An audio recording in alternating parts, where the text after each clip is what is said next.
You'll be back. All right. Okay. And we're live.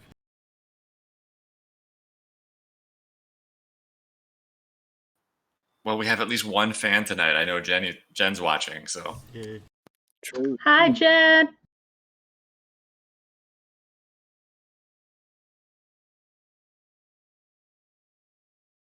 All right. You guys want to go over the recap? The story so far. We found a bad path. I got lost in the woods. We noped out of a nope forest. We were fed a story hook, and then we choked on it and spat it out because we just failed utterly. Something mysterious was happening in the Frostfell Woods.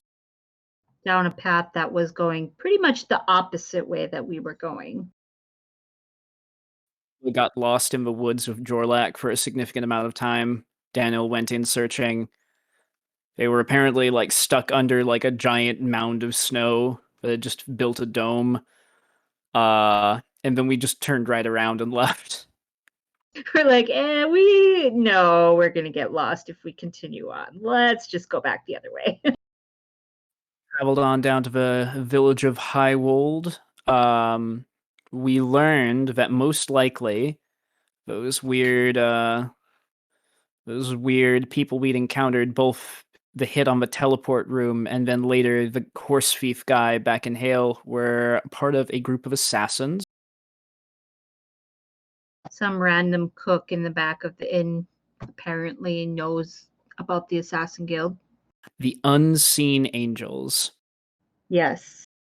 We don't even fully know who hired them because there are a few different options. We may have pissed off a few people. Just a few. And then I think we had decided to not waste too much time there, and we head on to Dhar Kolduhr to our next job, and I think that's where we called it. Yep, we made it to Dhar Kolduhr, and We saw the eye in the sky. Oh yeah, Red Star, first part of that prophecy, so maybe we're running out of time. Who can say? Seen any burning trees, so.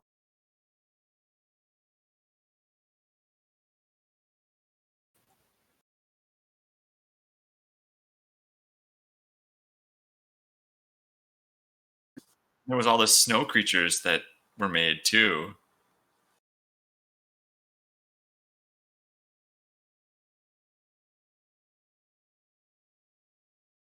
That were all so much our likeness.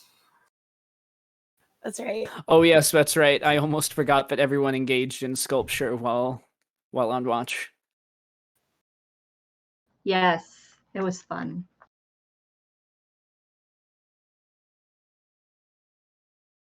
All right.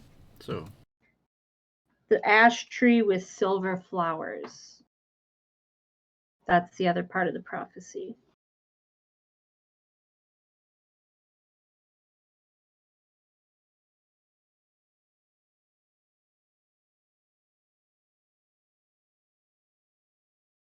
all right. So you guys are pretty much standing outside of Dhar Kolduhr. Again, you see wagons and people coming and going, just non-stop stream. See, as you approach, it's almost like a little town outside of it, but it's not really a separate town. It's more of just where a majority of the non-dwarves live. As you walk through, it's a pretty busy place. There's people coming and going. A lot of little stands and stalls set up. People trying to sell their wares. You know, either stuff they've made or stuff that they've collected on their travels.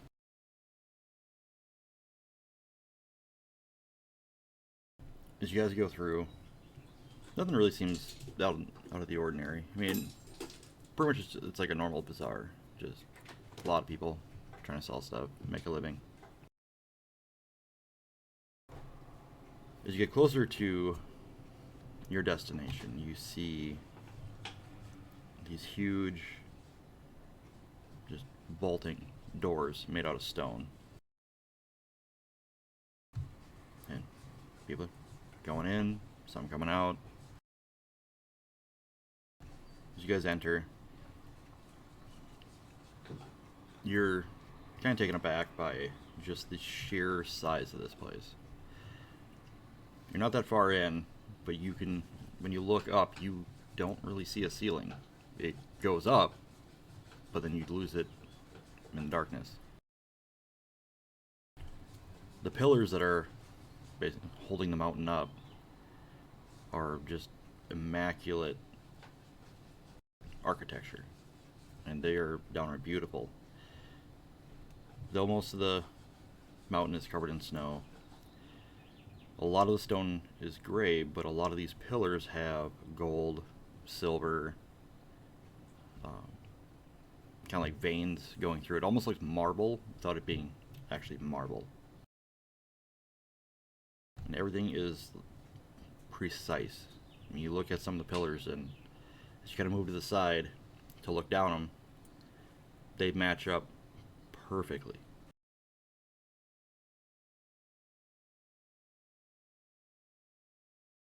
So where do you guys go?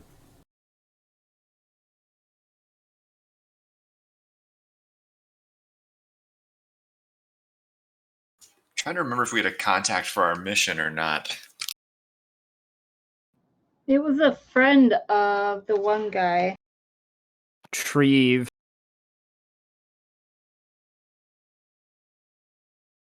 I can't remember if he told us who we were actually supposed to talk to, though, because I didn't. If he did, I didn't write it down in my notes, just his name. Yeah, that's all I have too. Would our characters remember if we were told who we were actually supposed to talk to here? Yeah, it was Kamal Flint Shaper.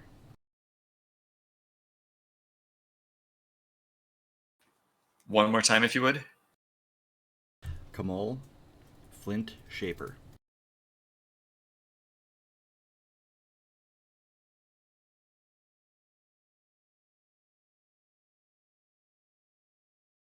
And did Treve ever give us indication as to where we were going to find them?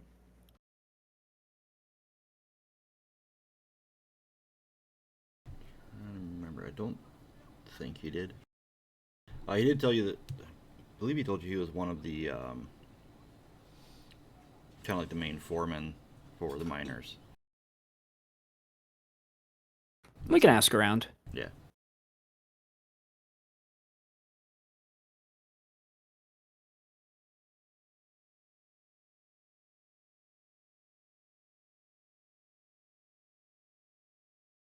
All right. So you guys just go and start asking around. Is there like a dwarven information booth? You know, like when you first get into some place, like Mall of America, it's like a big information booth. The information kiosk also Daniel- sells tourist stuff and maps. Daniel might try to find an inn where it looks like people know the mines or would be able to direct us over to them.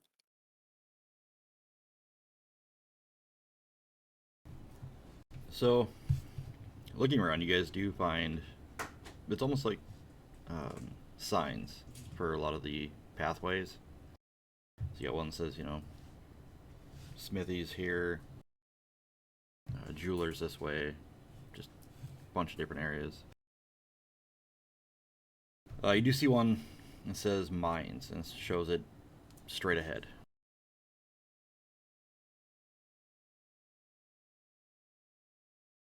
Well then.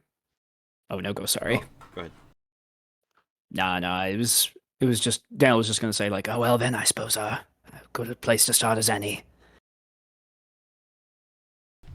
So as you guys wander through here, at times it's almost a struggle to squeeze around.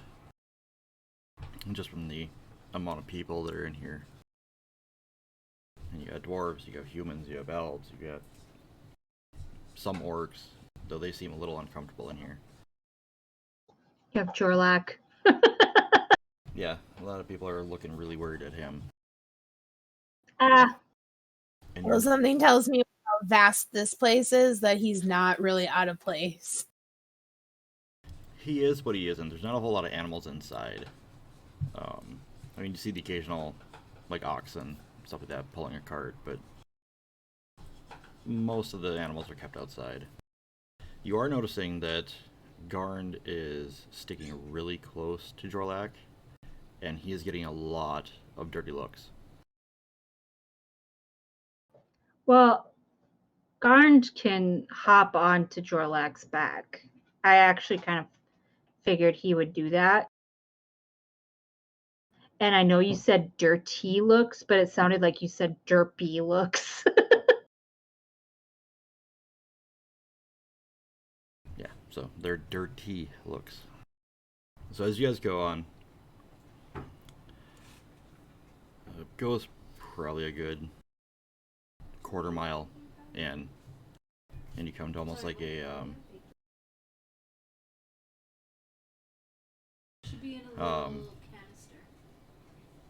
almost like a set of, it almost looks like office room, like buildings. And one of them is for the mines. Basically just says mine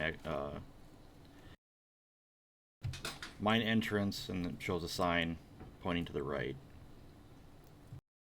Authorization required.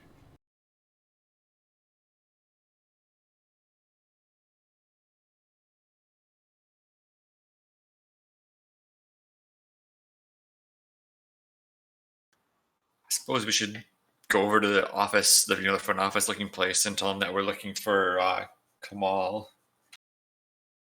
Yeah. Alright, so as you go in, you see, it's kind of hard to tell a lot of dwarves' ages, just because they live so long. But you see, looks a little bit on the older side, but an older dwarf just kind of sitting there, going through some paperwork. And as you go up and start asking, he's just like, well, he's in the mines.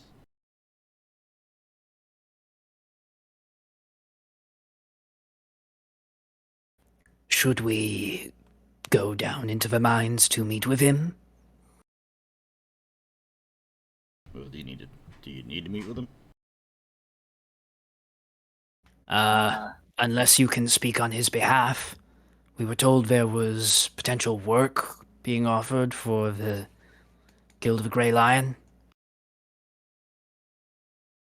You're one of those groups. Alright. You see him kind of fling some papers, spin them around. Alright, I need you guys sign here, initial here, here, here. And we need at least a 25 silver deposit. Daniel's reading this contract. So as you read through it, it's kind of like the standard safety, if you get hurt, not our fault. It's a waiver, basically. Yeah, if you are killed, not our fault. If equipment fails, not our fault. What's the 25 silver deposit for? Because dwarfs are greedy. Kind of. So the deposit is actually to give you temporary access and to clean up if you die, according to Ryan.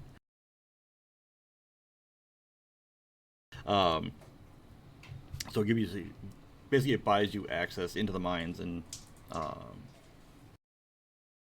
as well as any possible safety equipment you may need, depending on where the person you're looking for is located.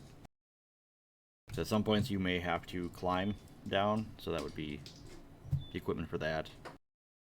Some areas it gets really tight, some you gotta kind of crawl through, so they'll kind of give you almost like a hard hat to use, so you're not banging your head the entire time. Is it 25 silver for the group or per person? Per person. Jeez. Is there some way that we can just call him up? Do we get that deposit back once we've finished our business and take our equipment back to you? That's why it's called deposit. You put it down, we get it back, you get it back. If you don't come back, well, then we lost that equipment and we'll have to get new ones. Keel just put the 25 silver down, sign her waiver. Yeah, Daniel will do the same. Which direction we need to go. Well, Jewel will pay the money too, and she's also going to wonder if it's better if Jorlak stays up top somewhere. She doesn't know how Jorlak's going to do in the mines. Maybe Team Garn can go outside or something and wait. I feel like Garn should probably stay with us. This feels like not the safest place for Garn to be on his own. Is there a way to, so would it be like a knowledge check to know if it's like they just don't like goblins, or is it specifically Garn they don't like because...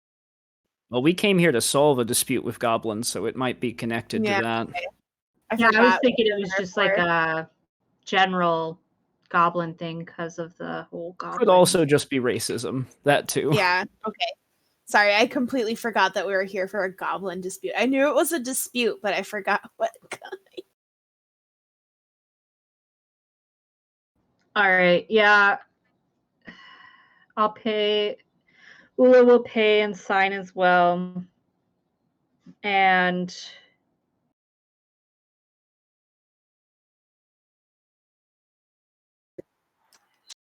Is there like a doggy daycare that we can just like drop Jorlak at for the day? honestly, I think if we leave Garnd with Jorlak, he would be fine. Jorlak will protect him because he's part of the group.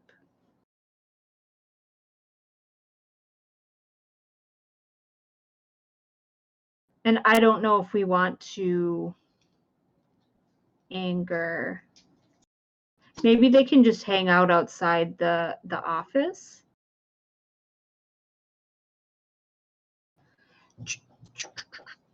Garnd, would you like to come with us or would you like to stay with Jorlak? Just kind of looking between you guys, Jorlak, you guys, Jorlak.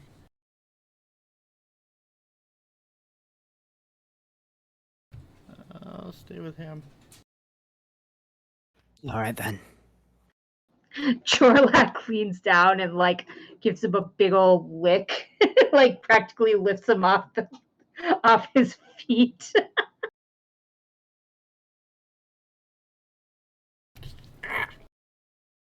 No licky. No licky to Garnd. Jorlak just sits like a good boy and just does that little smile All thing, I you can know. think of is like Garn should be used to this by now because he's always covered in bacon grease and everything else from cooking. So I'm guessing that Jorlak like always like this trying shouldn't be to lick new. him. Maybe he's just embarrassed. He doesn't want him to do that, you know, around people. You know, it's one of those things that you can do alone, but you don't do it in front of people. Or something.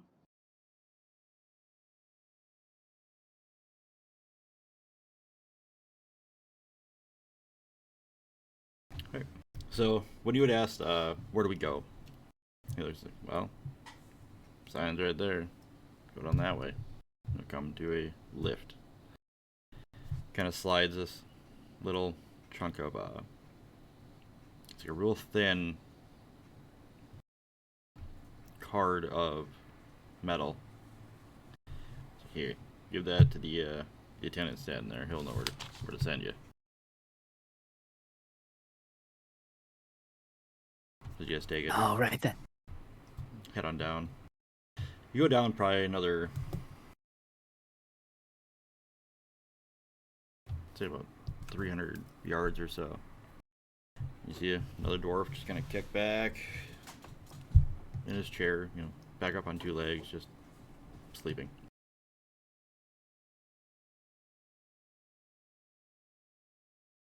I'm so tempted to prank him now.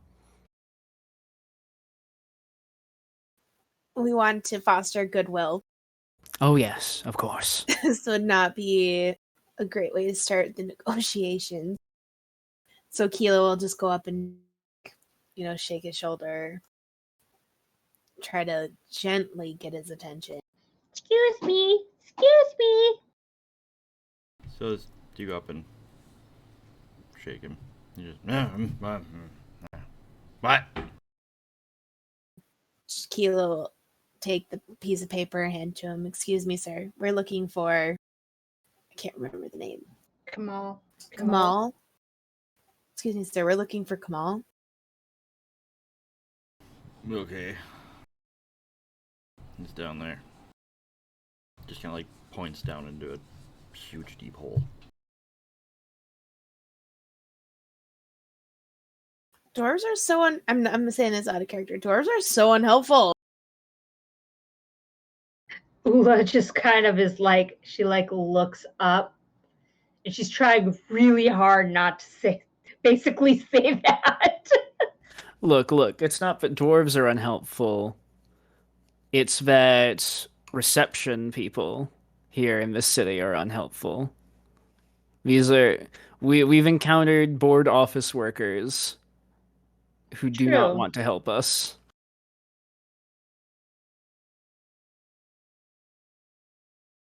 Would it be possible, sir, if you could maybe bring him here to us? We aren't familiar with the mine. I don't know where he's at, but I can send you down if you got the authorization. Okay. We've got the card. So you guys have Sounds good. I suppose we could use magic for light? It's probably well lit, isn't it? Why am I thinking that we're going into like a dark pit? I mean, a bunch of people are working down there, so there's probably Gotta be. light. Yeah. But it's not like we can't conjure light if we need to. We don't know how strong OSHA is in this city. That's a whole other guild on its own.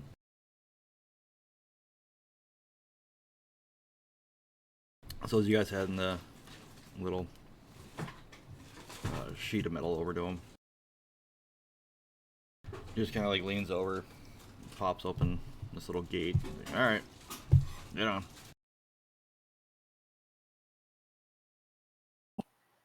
In we go. So as you guys go in, it kind of starts to sway a little bit. And it sounds like it's about to fall apart. I mean, as soon as Danil puts his foot on, it's... Oh, that is unsettling. Ula will get on last. I'm not sure if that's the best maneuver. I'm pretty sure it's not the best maneuver no matter when Ula gets on. So, it's already piles in. As soon as... She can't weigh more than a dwarf. So as soon as Ula steps on, you hear it... slams the gate. Jules. Hold on. Jules gonna ready a levitation spell if there is such a thing in this game. I don't think we've encountered that yet, but I think there is. I feel like we tried to use one once back in the Undead City, but then we built a bridge instead. I don't remember exactly how we crossed that chasm. I remember the bridge. I think it made like a barrier bridge, I think, or something. Yeah. You tried to do levitate, but it was you couldn't get the range because you're trying to like float it across, and there wasn't enough. Basically, you couldn't push it all the way across. So then you went with the barrier. So he kind of settles back into his chair, leans back. You see him reach down, grab a big hammer, and just smack this one log that had the rope wrapped around it. And as soon as he hits that, you just watch it go, and you guys just plummet. Daniel just like flies up to the roof of the cabin or whatever. So you're just flying down. Oh, 4 seconds goes by, you're still falling. 10 seconds goes by, you're still falling. After about 30 seconds, you start to slow. It's not like a, stop, it's an actual gradual slow. It settles. And you can see torch light all over the place, kind of bounced around. Or staggered along the walls and everything. As you kind of get your nerves back together, you can hear just a real soft ting ting ting ting ting ting ting ting ting ting ting ting ting ting ting coming from deeper within. As you start heading There's in, not. Oh, I was going to say there's not another person there to direct traffic. not right there. So as you go in, kind of follow the torchlight, you come to a corridor that has a couple of halls that branch off left and right. And you go through, and he kind of stops at one spot where it would take a left. Right there you see a kind of like a table set out, and you can see packs set. Each pack has like a helmet, some rope, pittons, basically climbing gear, harness.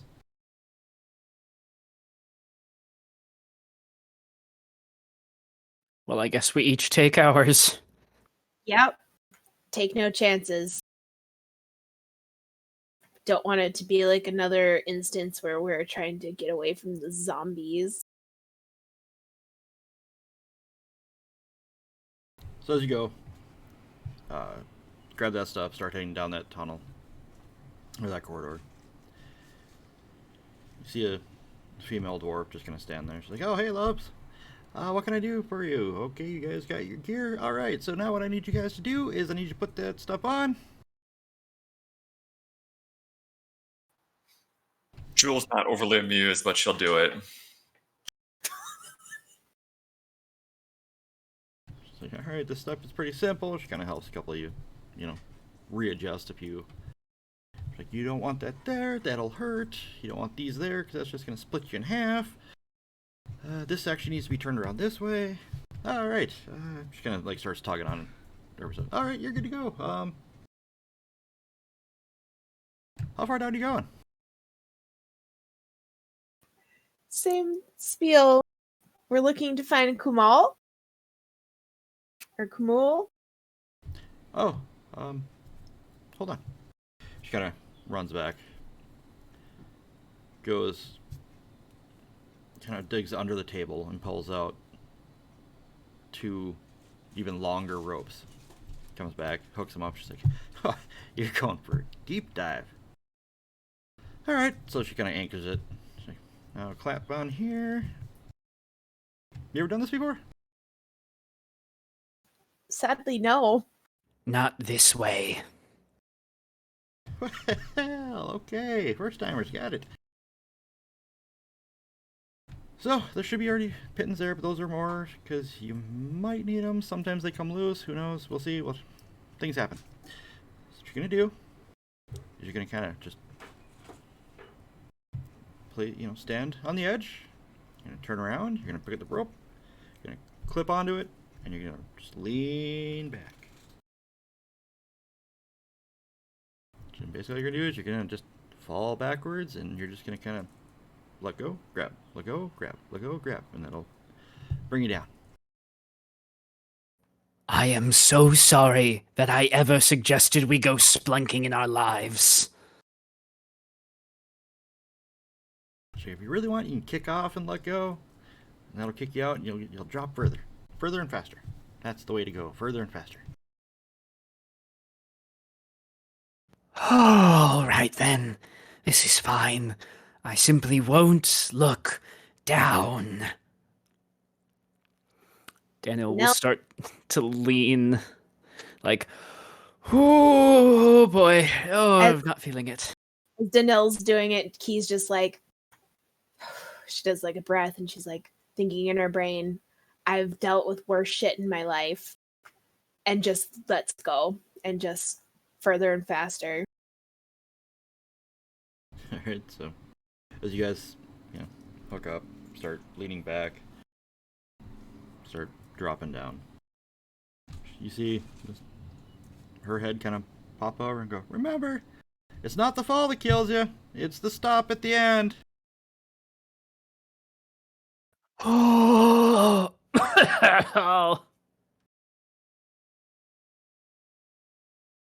Ula has been very quiet since they got into the mines.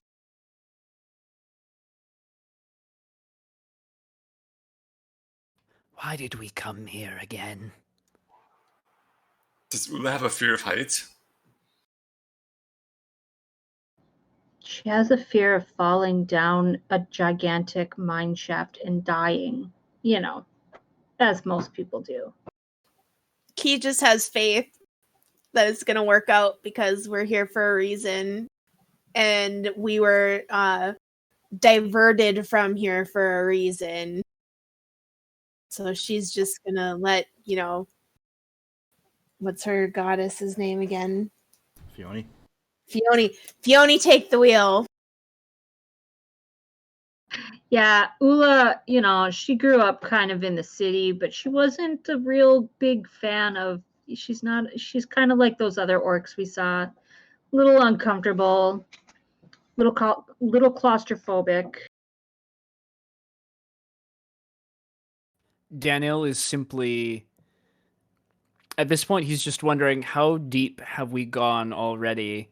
How much further is there even left to go until we reach the bottom?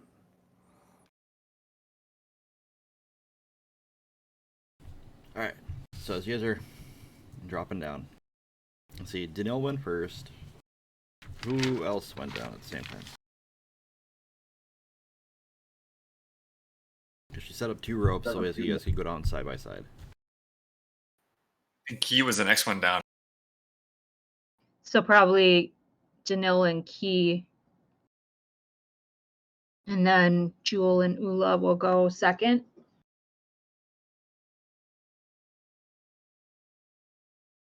Okay.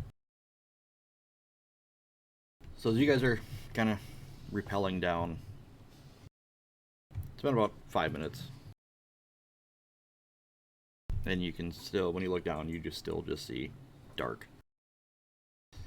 I need everybody to give me a... Let's see, you guys haven't done this. So we'll go a hard athletics. You'll get a boost because you do have the climbing gear.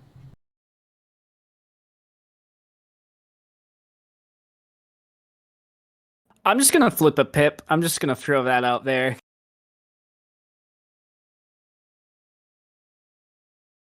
Now I feel like I'm cheating, but Jewel was already thinking about casting a levitation spell, but I haven't yet, so.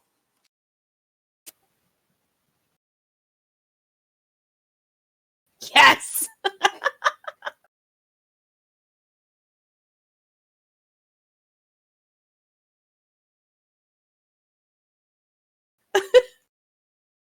God damn it.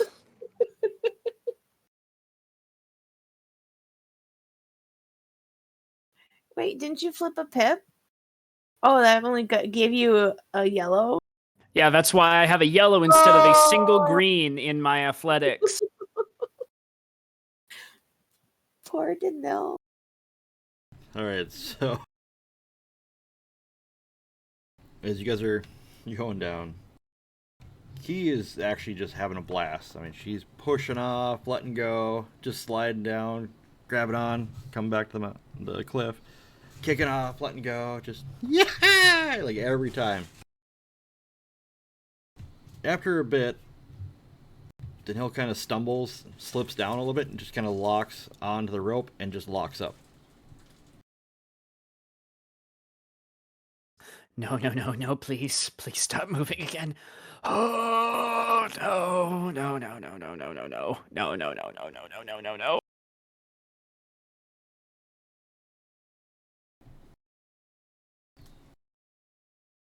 So as Ula's coming down, the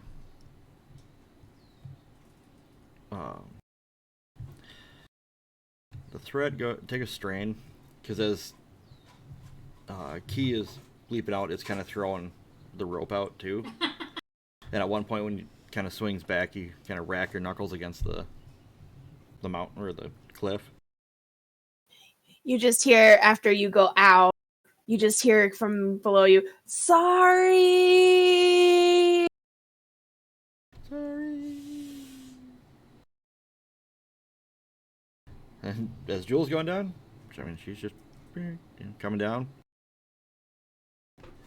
Start coming down a little bit faster, and you are now stuck between basically where you just came from and Danil, who won't let go of the rope.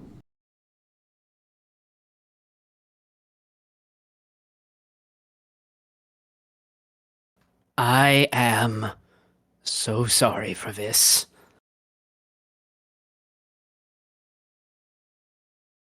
Faced with this unwinnable situation, would it be reasonable for Danil to make maybe a discipline check to try and let go again?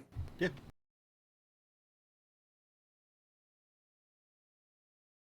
Just throw it as a... How afraid of heights is he?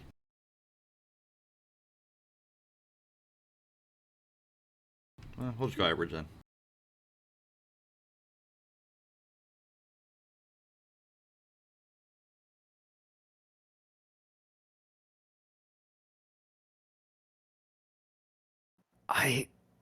I'm so very sorry. I can't get out. There's no, I'm going, this is it. This is where we die. This is where it all ends. There's no going back. I can't get, maybe I can climb back up. Maybe I can climb back up. I need to get out of this mine. I'd even teleport again after this. Oh. Wow, he's really sweet. Intense then. Wow. Emulates this more than teleporting. At least teleporting doesn't leave you stuck. I can't. Oh, no. Oh, Is there a way, and I don't even know if I should do this, but is there a way that I can somehow grab him and, like, I don't know. Jewel could always just try kicking me down the cliff a little bit.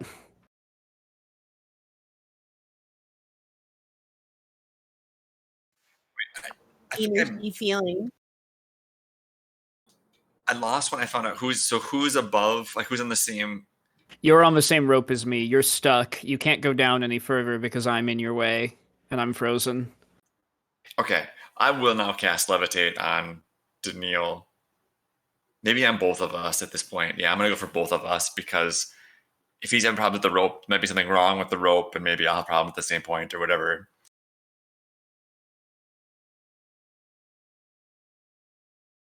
Ryan says... So I don't know what... Cobalt's bound. What? Ryan says Cobalt's bounce. Fine, you'll bounce at least once.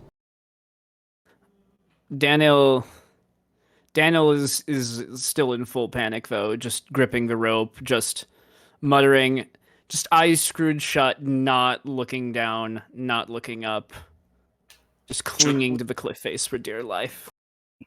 Julie's gonna cast the spell first, and then she'll deal with Daniil's panic.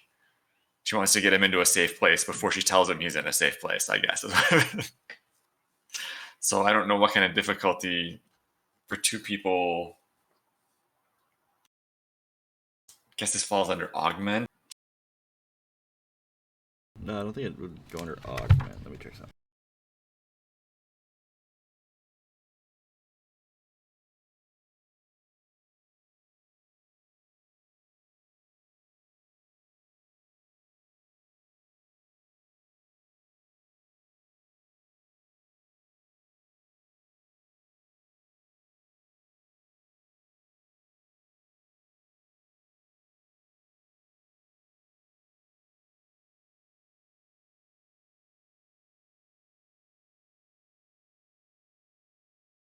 Well, I mean, you could always use barrier.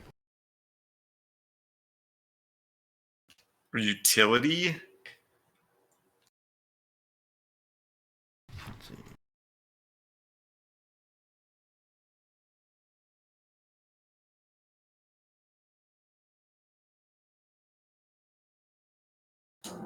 Either way, what kind of difficulty? I know it's gonna be at least added one more since I'm adding a second target. Yeah. So let's see. So generally, it usually starts. Most of them start off as easy, I believe, or average. No, easy. Okay. So did that. Then you do. So it would move it up to average. I'm gonna say I get setbacks because I don't have my hands free if I'm on the rope. Isn't that a thing where you get, if your hands aren't free, then you get setbacks? I think so. Do you have battle casting? Yeah. Why don't you have battle casting? Yeah, there we go. One setback. Character does not have one hand free, which I don't feel like I'd take either hands off my rope at this point. I'm gonna be honest.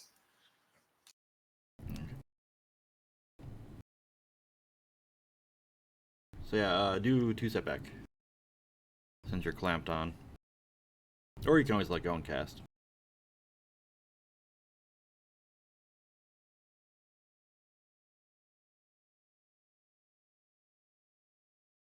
Alright.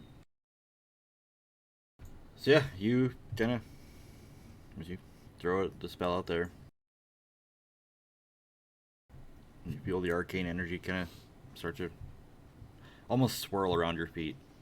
As you lighten your grip, you don't move. All right, now I'm gonna try to get Daniil's attention. Am I close enough to touch him, or not quite that close? You are, because he's like right underneath your feet, so you'd have to kind of like kick at him. I mean, you can try to climb down over him, since he's pretty small. I'll resist the urge that may have been pent up to kick Daniil at this point. Maybe subconsciously or consciously, but I'll try to get his attention by just calling his name. Daniil, you need to relax. Oh, I'm so sorry. Oh, I don't think I'm going to make it. I've cast levitate on both of us, so we don't need to worry about falling. You don't need to. You're safe now. If you ease yourself from the rope, you'll be able to get yourself out of this situation. If you trust me. I'm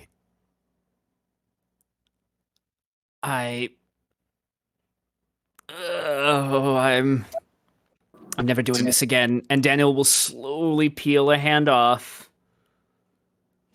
And then a second hand. Alright, so as soon as you let go, you just kind of feel yourself bob for a second. And that's it. Then you're not moving. All right, so now we can get ourselves down by the rope. Okay, thank you. And Daniel is just going to sort of scramble down now that he's levitating, just desperately try to scramble down the cliff face with eyes shut.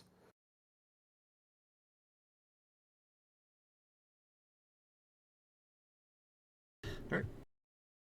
So you guys are scrambling down. It takes you only a few more minutes, and you're at the bottom of the basically the mine shaft you've just descended into. When you get there, there's a group of dwarves that are kind of sitting around talking. And as you guys, one by one drop in, they just look over and like, can we help you? Daniel's just hyperventilating on the floor, just lying on his back. He will hand our little manifest and just say, "Yep, we're looking for Kmo." See one of them kind of look at you. What do you need me for? We were sent here by the what Treve. was our Treve. What's our guild name again? Guild of the Grey Lion. On a Guild of the Grey Lion mission. Treve Grey Lion. thought you needed some help. Oh, right. Yeah, I forgot I hadn't heard anything for a while, so. We were detoured, but we made it. One hell of a detour. I sent that message like a month ago. You're telling us. Anyways, you're here. That's good. So, suppose you want to know what the situation is. Yes, please fill us in. We weren't really told much. All right, come with me. He starts heading deeper down the mine. Daniel scrapes himself off the floor and follows. Poor buddy. So you Joe's guys, gonna pull out her flask and offer Daniel a drink of He'll the take- non-water flask. Take that drink. flask of bravery. That's the reward flask. For a job well done, you got down. So as you guys go down, follow him. He brings you deeper into the mountain. A couple times you cross these old, rickety, like swing bridges, and kind of stops at one point. You see this little, almost looks like a little shack kind of set up. And kicks open the door, walks in, plops down on a chair. Have a seat. Kind of reaches over, he grabs this map, whips it over, kind of sets it down on this little table. Alright. So here's what's been going on. We're right here. And he's just pointing at a dot on a mountain. Yeah, right there. We've been digging, looking for more veins. And recently we've been having some goblins show up down here.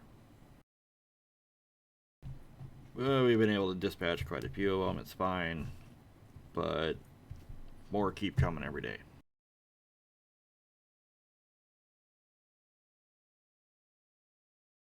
So basically,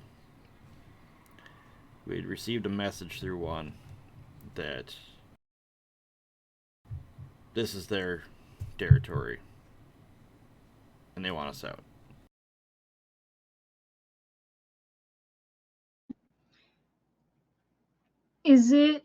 Would it be common knowledge if goblins live or work in mountains? Because all the goblins we've encountered so far have not.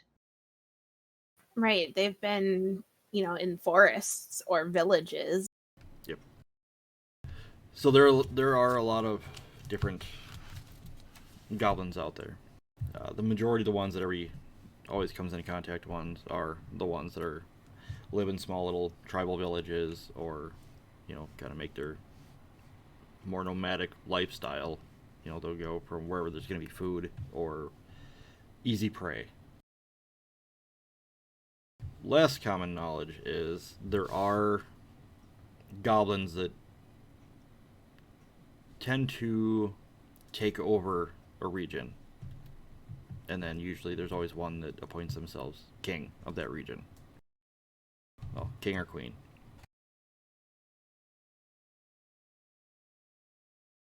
This deep in a mine, it's really, really rare.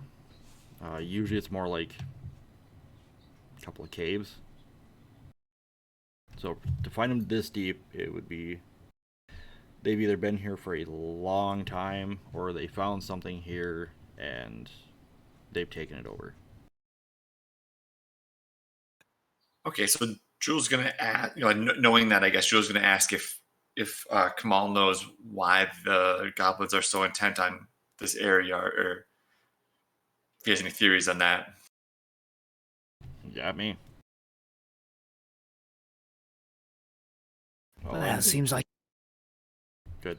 No, sorry, go ahead. All I know, they've started coming through They've killed a few of my miners. We've killed a few of their little goblins, whatever they are, whatever. It doesn't take too much, but the problem is I keep losing miners. And if I keep losing miners, nobody's gonna come down and mine. Then that's when we really start getting into a pickle. Is it common knowledge how long the dwarves have been at Dhar Kolduhr? Oh yeah, they've been here for... Get that written down.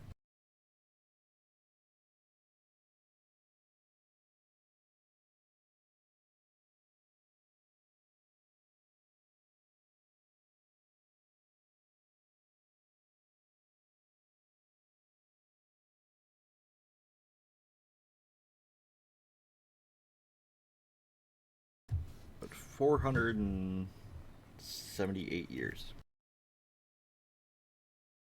It sounds like you've got a very simple problem with a very simple solution. You tunneled into somebody else's lands. Should probably try digging somewhere else. Well, that'd be nice. But this is our territory, so this is our mountain. Right, that's why I asked how long they've been there. Legal claimant rights. That's fine and all, but you just admitted you're digging somewhere new. These goblins were already down in those tunnels when you mined into them, correct?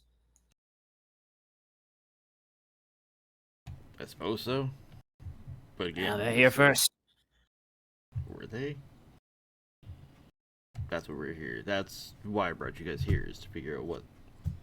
Basically settle this, because we've been here a lot longer than they have. Goblins don't live very long. Especially, the blunt end of a hammer. Yeah, so... If you want to go by who's been here longer, we have. Daniel raises a skeptical eyebrow and says, We can certainly go on a little fact-finding mission for you and try to negotiate, but... we're not going to go out and slaughter the locals for you if that's what you were hoping for. Look, I paid the guild. You guys are here to settle the dispute. If that means bloodshed, then let there be bloodshed. If that means you talking, whatever. I got a job to do. You guys are getting paid to do a job. So, go do it. Key's gonna ask where on this mind map is the dwarves what they considered their borders. So, basically he just circles the entire mountain.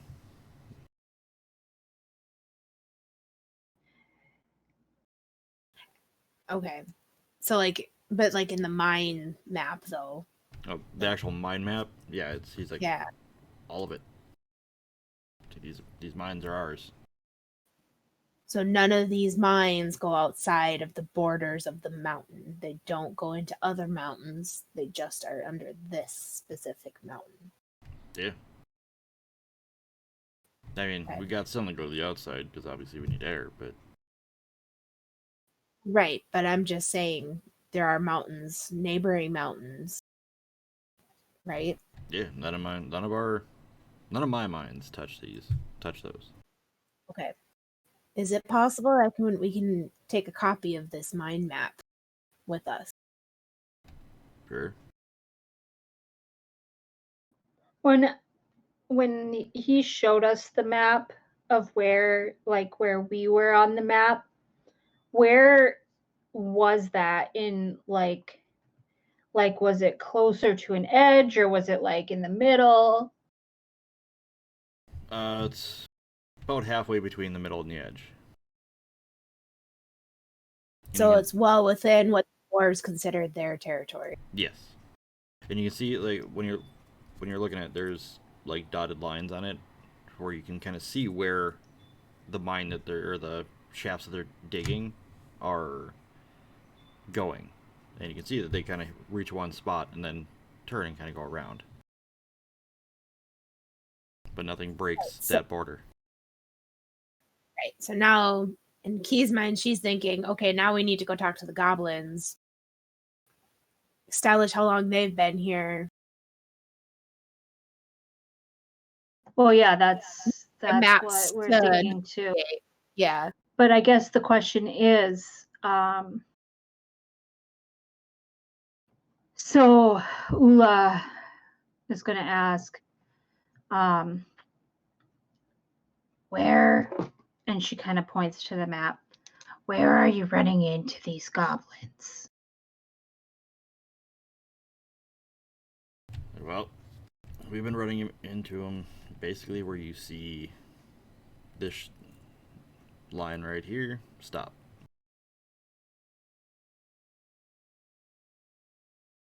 That seems to be where they keep coming in from. Okay. Yeah. Well, Time to get to work then. anybody fancy another walk through the mountain? Brings back good memories for Jewel. Can't be worse than what we've just been through, I suppose. Do not say that. Key will just ask before we go, it's only goblins you've encountered down here, correct? You haven't experienced any other life forms of varying degrees? Or unlife forms. Well, I mean, we get really big spiders down here. Some snakes. Okay. So that's the only thing that we can expect is spiders, snakes. Giant centipedes. Just watch out for the rockworms. Fuck. That we can handle. Thank you. Will you be roughly in this area? And she points to the map, where he's like, this is where we are. So we know where to come back to. If I'm on duty, that's where I'm at. Sounds good. We will go down this path and see what's up with the goblins. Danielle, are you gonna bring back your map making abilities or map reading abilities? I can certainly read a map or two.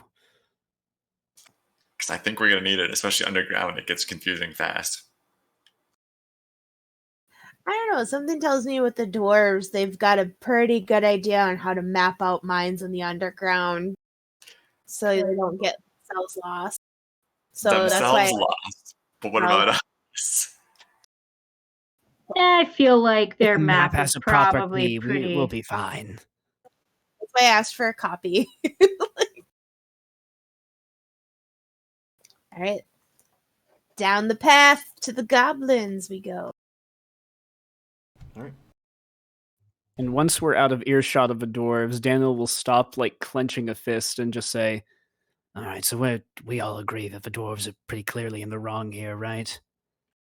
I think it depends. I mean, even if these goblins moved in last year, they moved into a tunnel no one was using. Yes, but if this whole mountain has been claimed by the dwarves, they have rights. Do they? I mean, they weren't using the mines before now. All they're It doing is is just trying to get more precious metals. This considered could be their someone's home. territory. Ula's like, she looks at Keen. She's like, does that mean I can go claim the next mountain over and it's mine? Nah. That's why I'm just saying we have to consider both of their cultural. She looks at Danelle and Jewel and she's like, let's go claim the other mountain. Look, Yeah, Jewel's gonna.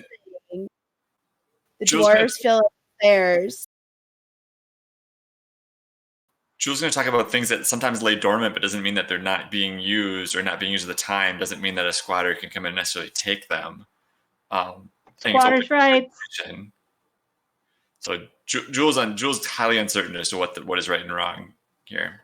I mean, I suppose it comes down to your definition of property and whether or not parts of a natural world can really count as it, but regardless.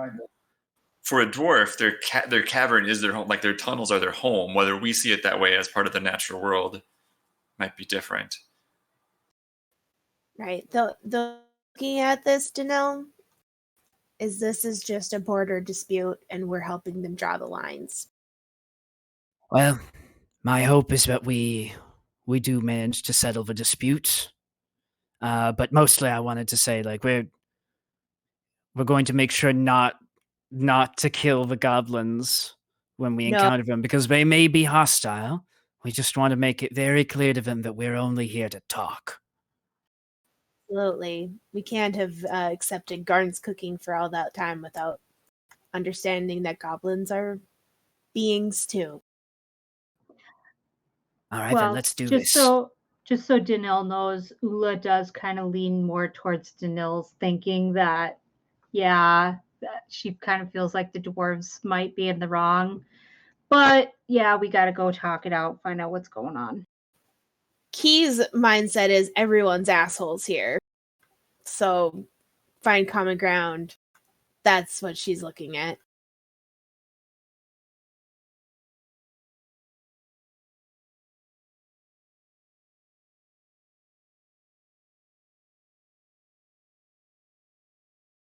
Alright. So as you guys are walking and talking, you pass numerous dwarves along the way. A lot of them, some of them miners. Some of them you can tell are soldiers. They're miners, not minors. Miners, not miners. You can tell, they're waiting for another incursion by the goblins. When you get to where the area on the map is, where he showed you where they've been running into them, you see about 10 or so dwarves. I mean, a lot of them, kind of lined up. Front ones all have spears. Then you got a couple of archers in the back. Then you got those with like axes, hammers, just waiting. As you guys approach this look at you, like, what are you doing here? Going out to solve your dispute. You got hired by the foreman. You know what's over there, right? Goblins, yes. Unless there's something else we weren't told about. Just kind of think you're underestimating how many goblins are over there. But hey, it's your loss. So you see them kind of part. Ula's just kind of looking at the dwarves like, she's not saying it, but she's just kind of thinking like, I thought you guys were supposed to be like these fierce warriors, and you guys are afraid of a few goblins. Have you seen the size of Ula's axe? Yeah, I think Jewel will say something about perhaps you're underestimating us, not that we're underestimating the goblins. Probably a little bit snottier than that. He was thinking the same thing. You're underestimating our ability to fix things. Daniel will say nothing. Yeah, I said nothing, but I was thinking it. But didn't say it. She's going to let Jewel take that. Jewel has no problem saying it. Alright, so as you guys continue on from where they're at, you can see they had already formed a bridge, kind of across this little section. It goes into the cliffside about 20-25 yards, and then where you can see that it's still very rough, so you can see where they had been mining and trying to just form out this new tunnel. The very end you can see this crack that's been widened to, it's probably about maybe 4 feet roughly in diameter. Ula's likely gonna have to try to squeeze through it.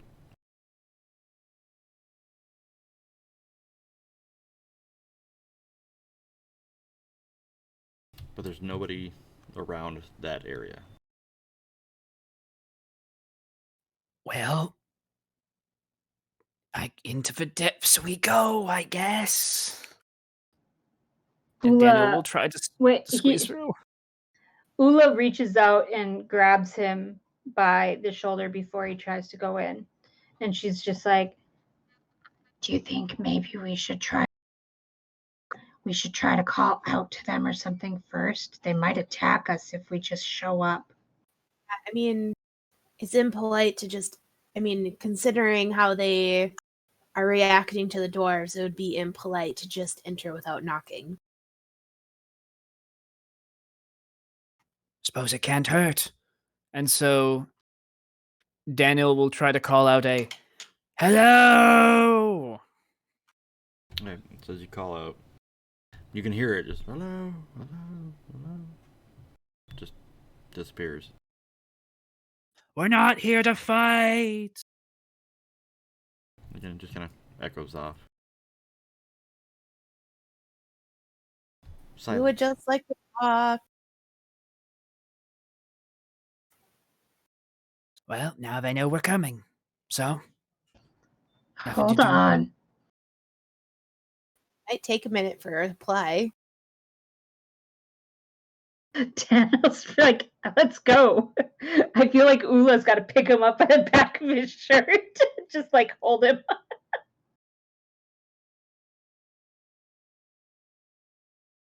Hey, for anybody that's listening, give me a average perception with one setback.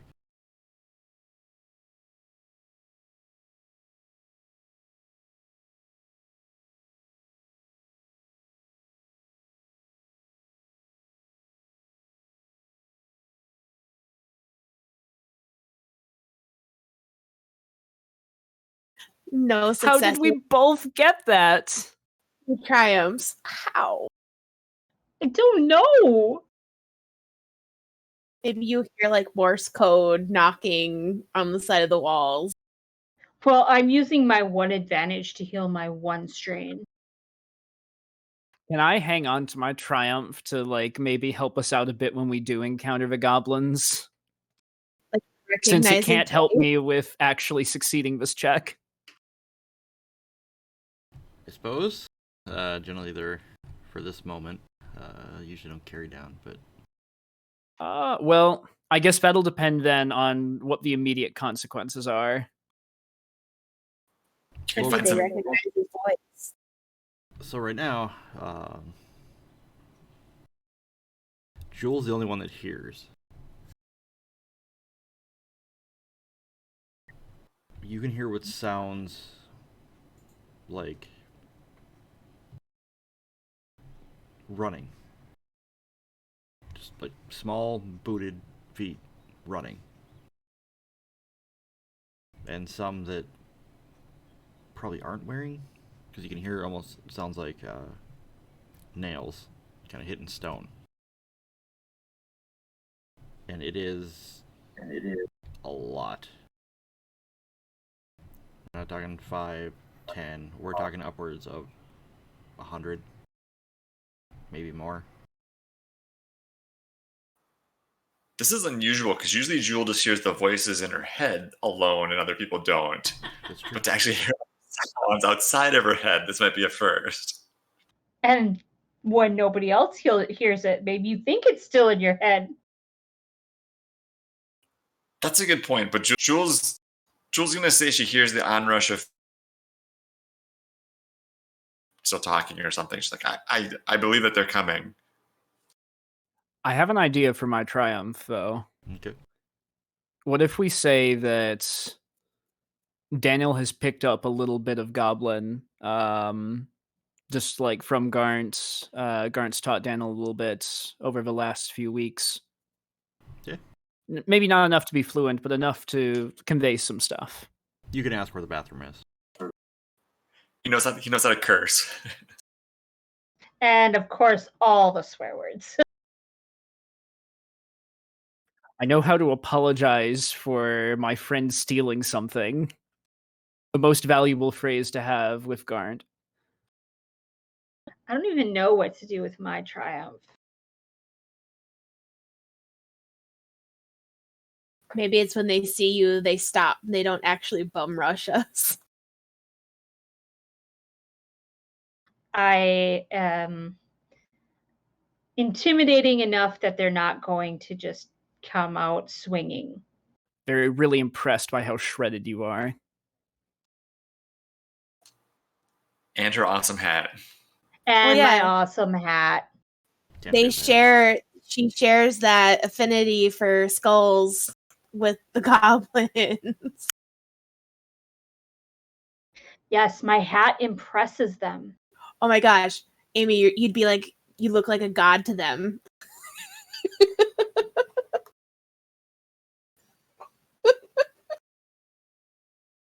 And she's got her bone earrings too. Yes. So, as the sound of these feet get closer, just the sound of the running, almost like a stampede, you can see, well, those who have dark vision, unless you guys got light going. I don't think any of us have dark vision.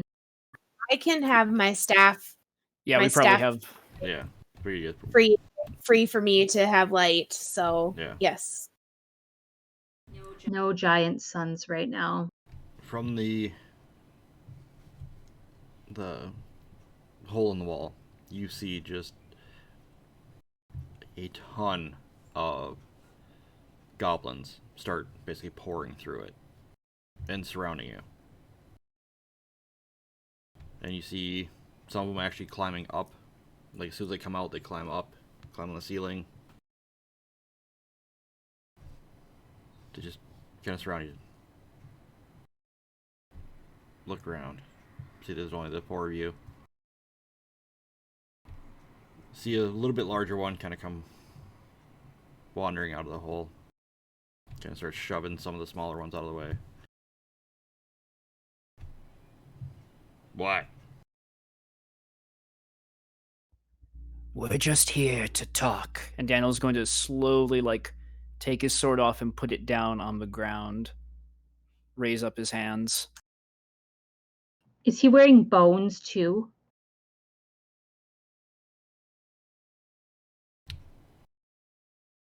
He's not wearing bone, but you can see on his hip, he's got a long blade. It doesn't have a sheath like most would. It's just kind of like fits through a loop. And it's just this huge rusted looking blade, but the entire hilt is bone.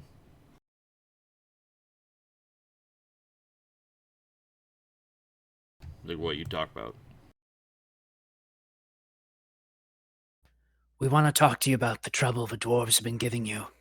How we can help sort that out.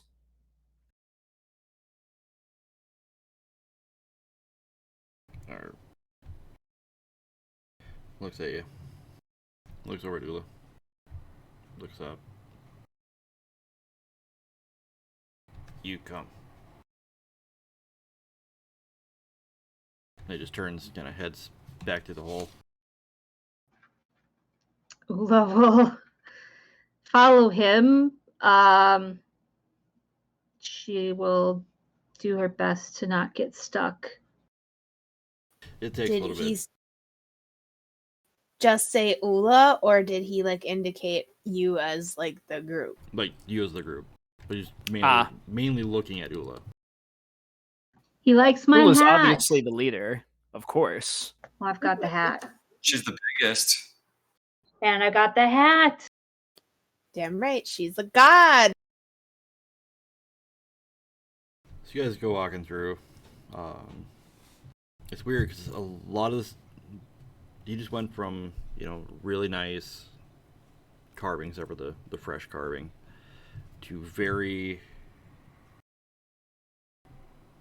run down, more of just water dripping and mineral buildup, to hastily thrown together, like scaffolding, bridges. You just go through it, and I mean, everywhere you guys are looking, they're goblins. You're used to seeing a little goblin village with like 20 to 40 goblins in it. There are hundreds here. This is just what you're seeing in the lower regions. Is there anything like, do they look different? Like they've kind of, I don't want to say, like adapted to living underground? Yeah. So whereas you're used to like Garn, where he's got more of the greenish, lightish green skin, he's not as dark green as some of the other ones you've come across, like when you guys rescued him. These ones are more of like an ash gray. So that would tell us that this is like an adaptation, meaning that they have lived down here for quite a while, because that would probably take several generations for that to be a thing. What's the average lifespan of a goblin? What is it? It's shorter than a human, so I'll say roughly about maybe 30 years, 35. So if they were to evolve to be like this, would it be like 400 years? It would be close to there. You're like so set to determine like which one is first by 1 year the goblins were here. No, just if they both have been here for the entire time, they both have claims, so they both need to get their crap together and coexist. That's mostly it.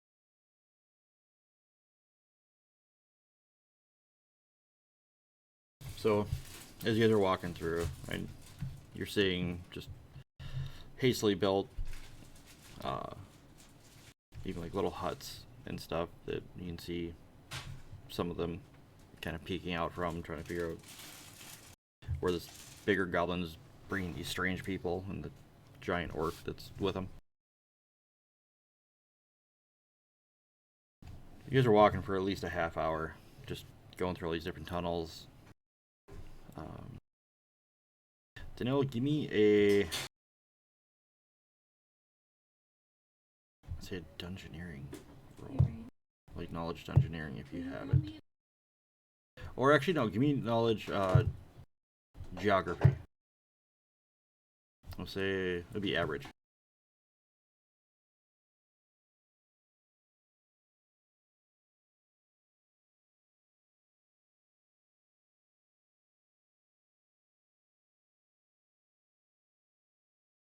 My dice have not been kind to me today.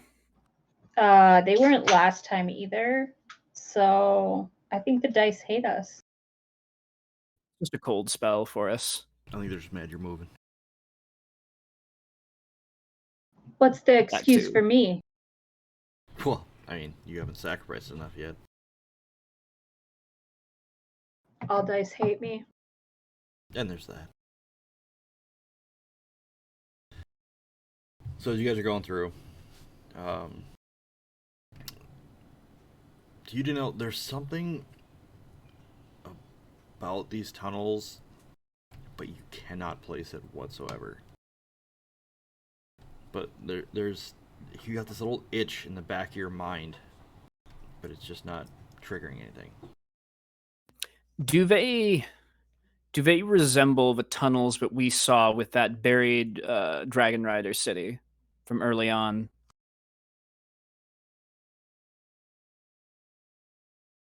You're not sure. It's one of those. It's not.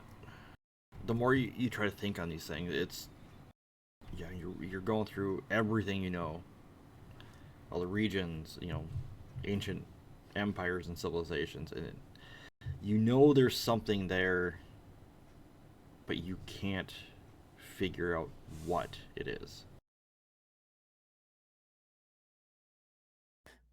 Jewel, I hate to ask this, but I feel like there's something I'm missing here about these tunnels.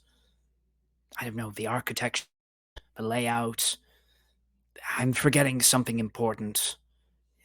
Have you ever encountered anything that would seem similar to this in any of your studies?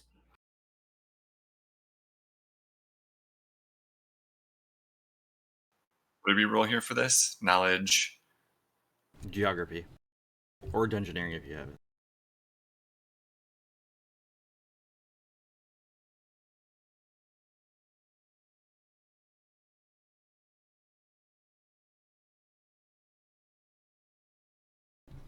Damn. It's a little out of advantage. Alright, so Straight. as you guys are walking through and you're looking, the layout of some of the areas vaguely reminds you of a certain area you've been before, such as where you stumbled across a certain sarcophagus. But through studies of different, species on the planet, some of the tunnel work looks like it's been done by kobolds.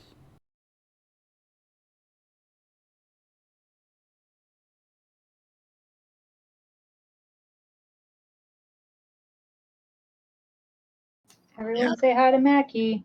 No. Hi, Mickey. Kitty kitty. Nope.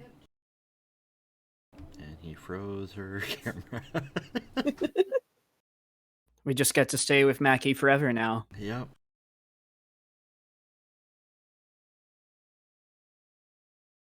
As a giant panther jumps into the room. Yeah.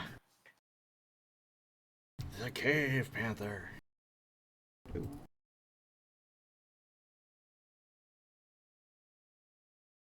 I'm gonna run to the bathroom. You can walk. So basically, we can do a quick break here. Oh, Might as well. Amy tries to fix her thing too. It's alright, stupid cat. You caused a little early break. So we'll be right back. All right.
And we're back.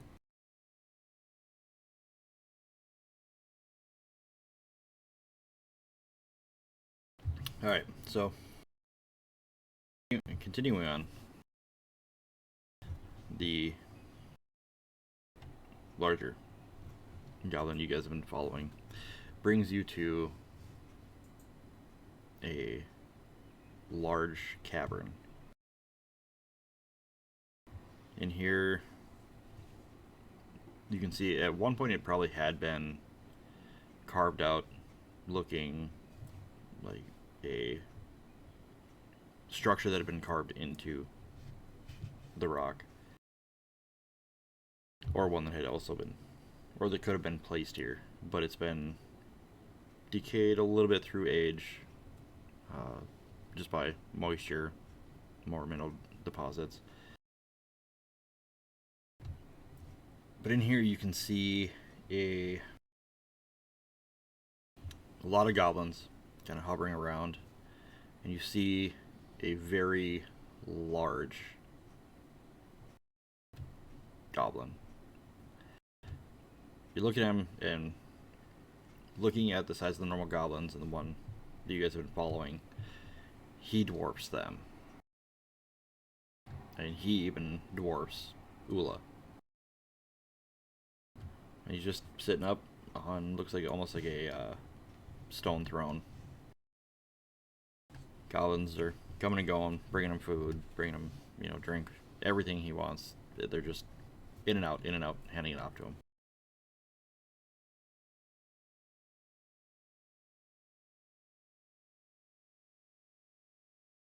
So as you guys are getting closer, the one that you had been following puts his hand up.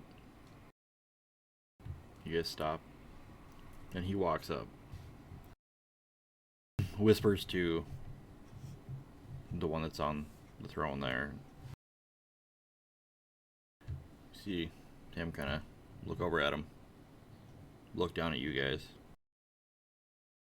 So, what you want? We just want to talk.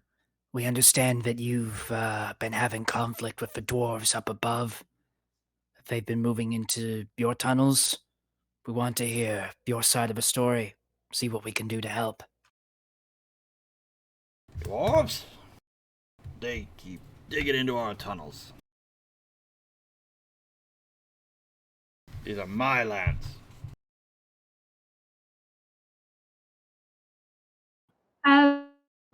Has there ever been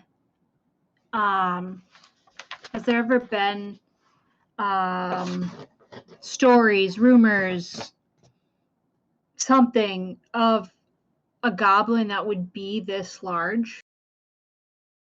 Give me a hard lore check.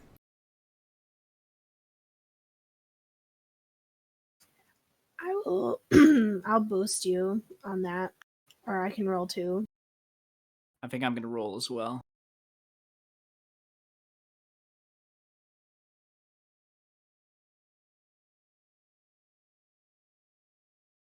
My dice are cold. Oh, God.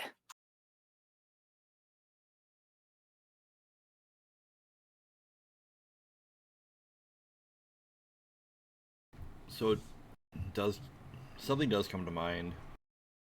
You're not sure where you've heard it or how accurate it is.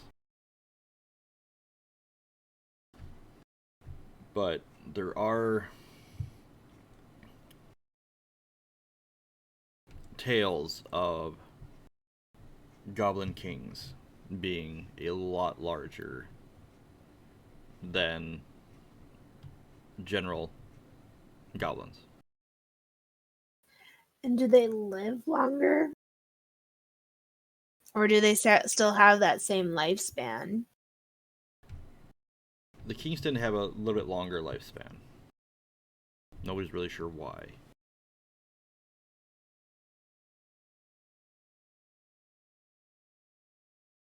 An ironic inverse to human kings.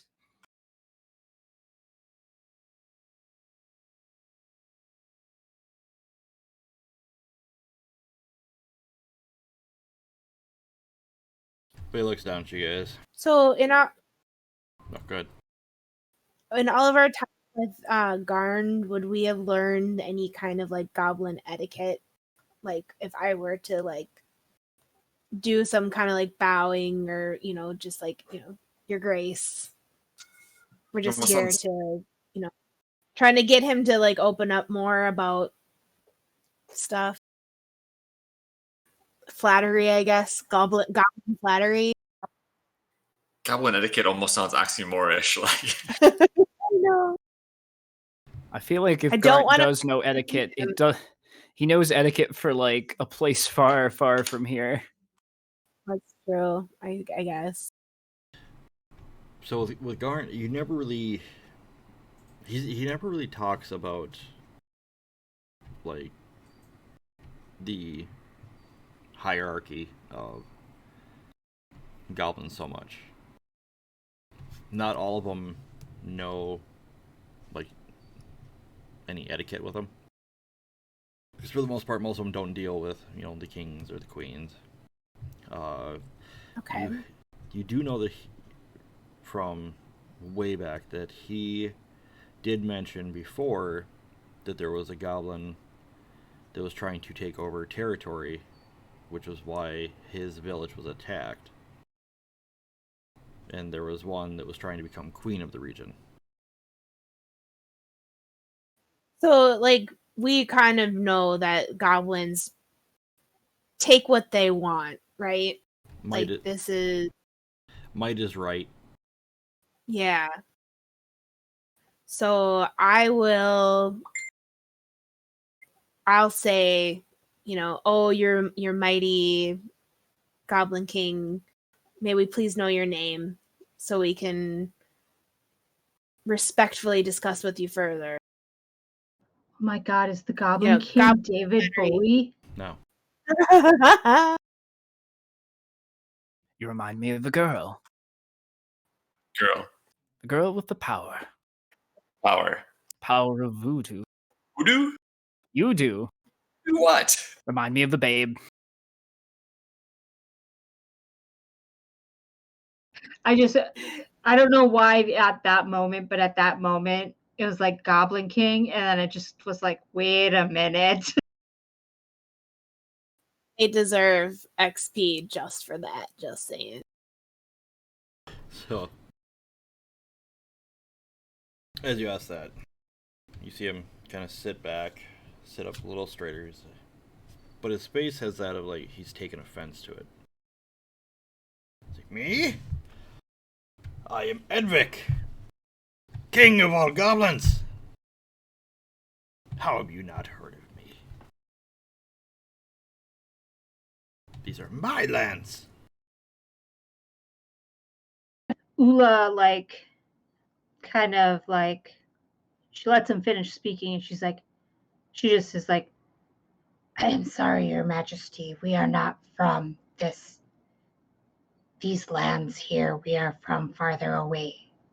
That is why we have not heard of you, I am sure. Your legend, when we go back there, we will carry the tale of your legend over there, though. Surface dwellers hear very little. No echoes up there.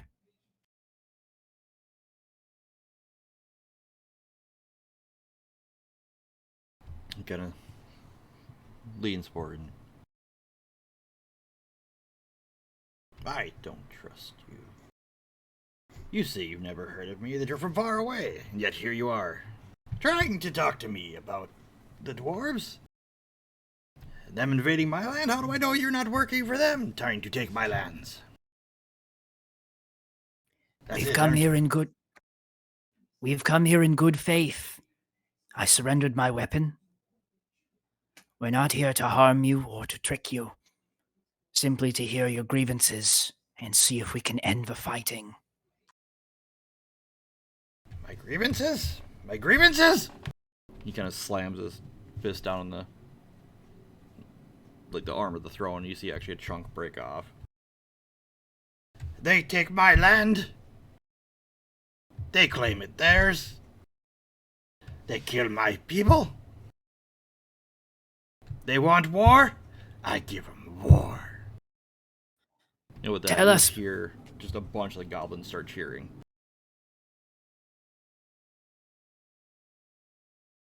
Why don't you tell us the story from the beginning, Your Majesty? How did all of this come to pass?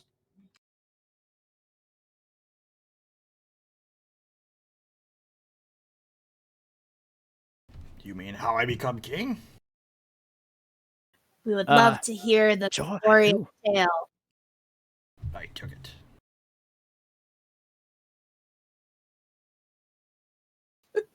That's it. Wait, what? Just this. I took it. When? How? Clearly you are a mighty warrior. But when? When I crush an old king.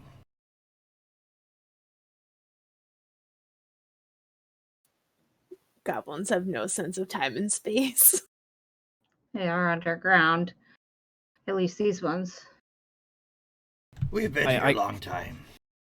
Many, many kings. Couple queens. King got old. I crush him. I king now. These are my lands. When did the problems with the dwarves start? When they start trying to tunnel into my home. Are you not listening? Have your people ever gone up to the surface before?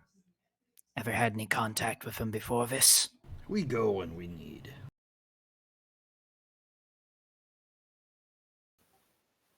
What needs bring you to the surface, Your Majesty? She's so flustered to be in the presence of such a mighty king. Yeah. Well, mostly what she's trying to get at is, what do the goblins need that the dwarves can provide?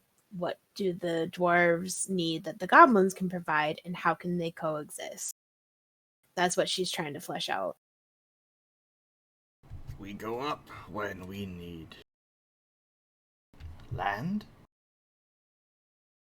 We take what we want. We take food. Take weapons. We take everything. Whatever we need, we go and take. As is our right in my lands. But those that try to take from me, we crush them.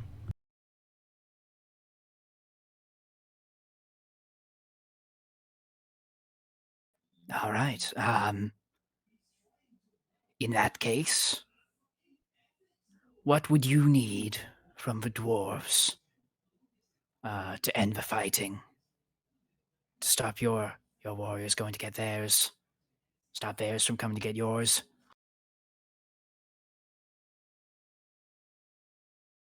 I want dwarves out of my lands.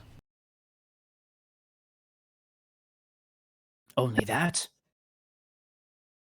Where do the tunnels end that you consider yours? Even tunnels not yet made are still in my land.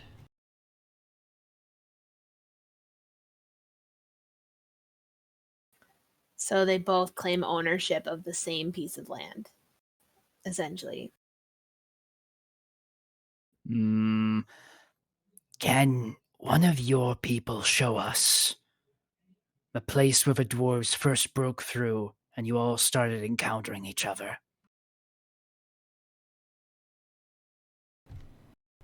You see him kind of look at you guys. Looks over at the one that brought you in. He looks over at him. You guys come through whole. It was that hole where we first met you? That was where the dwarves first broke through? Yes.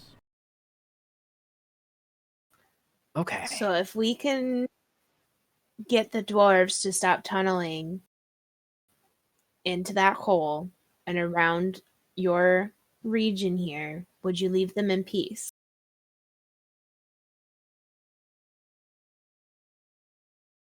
Peace? What peace? They trespass in my lands. They steal See- my riches. Certainly, but if those trespasses end, if they never come near that particular bit of rock again, They then steal in would my you go lands. looking for them?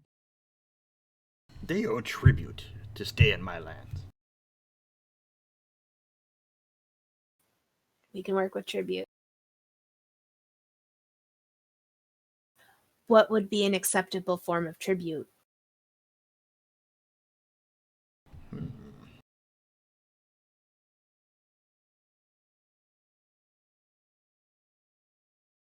I want a ton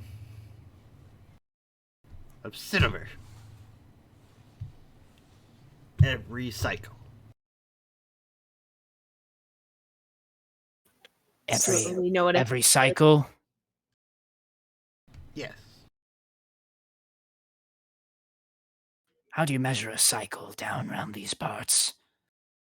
Dwarves have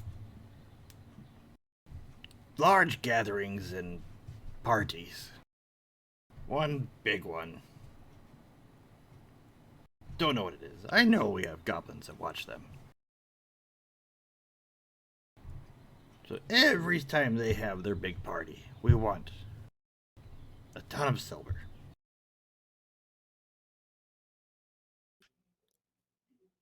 I'm going to try something that might be a little bit risky.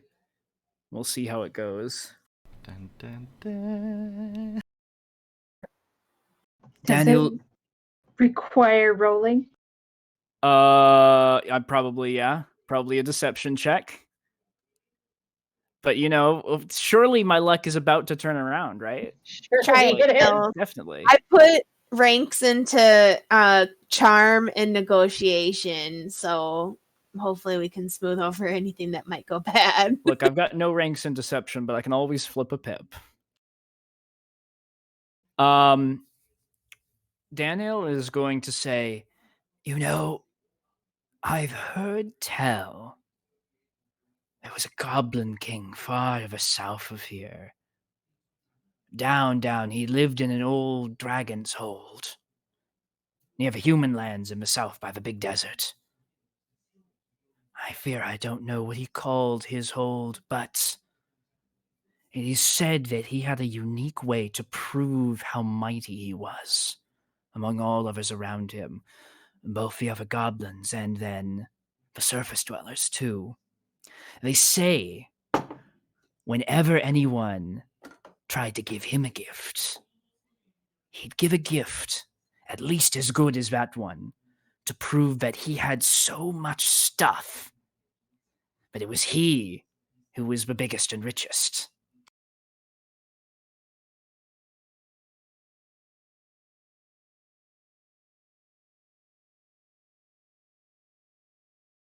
He approves of this lie. If you let the dwarves only give you silver, some might say that only the dwarves are rich.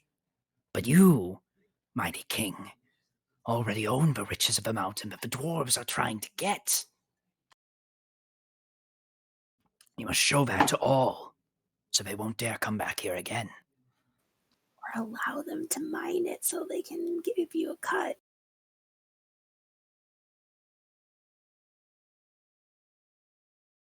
Give me a deception check. It's going to be, the difficulty will be hard. He should get some sort of boost because goblins definitely aren't that smart. No, not done yet. well, we don't know this guy yet.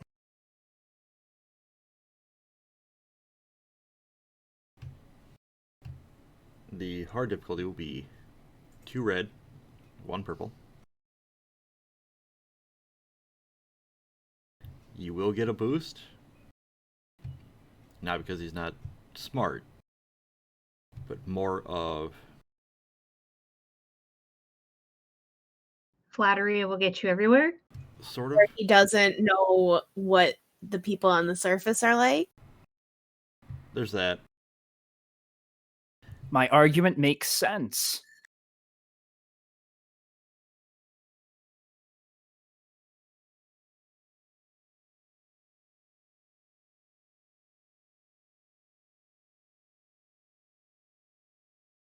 Anyway, I'm definitely flipping a pip for this one.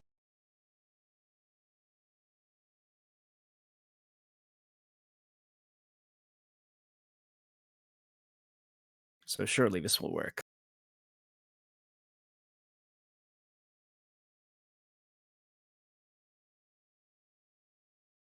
Yes!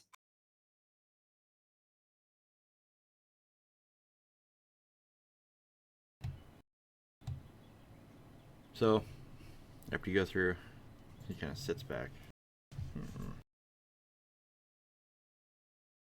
Interesting idea.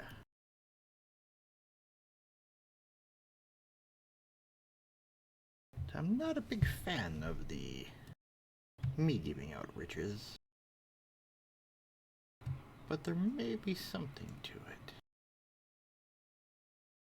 Could I float the idea of allowing the dwarves to mine where they will, as long as they get a cut? Can always try.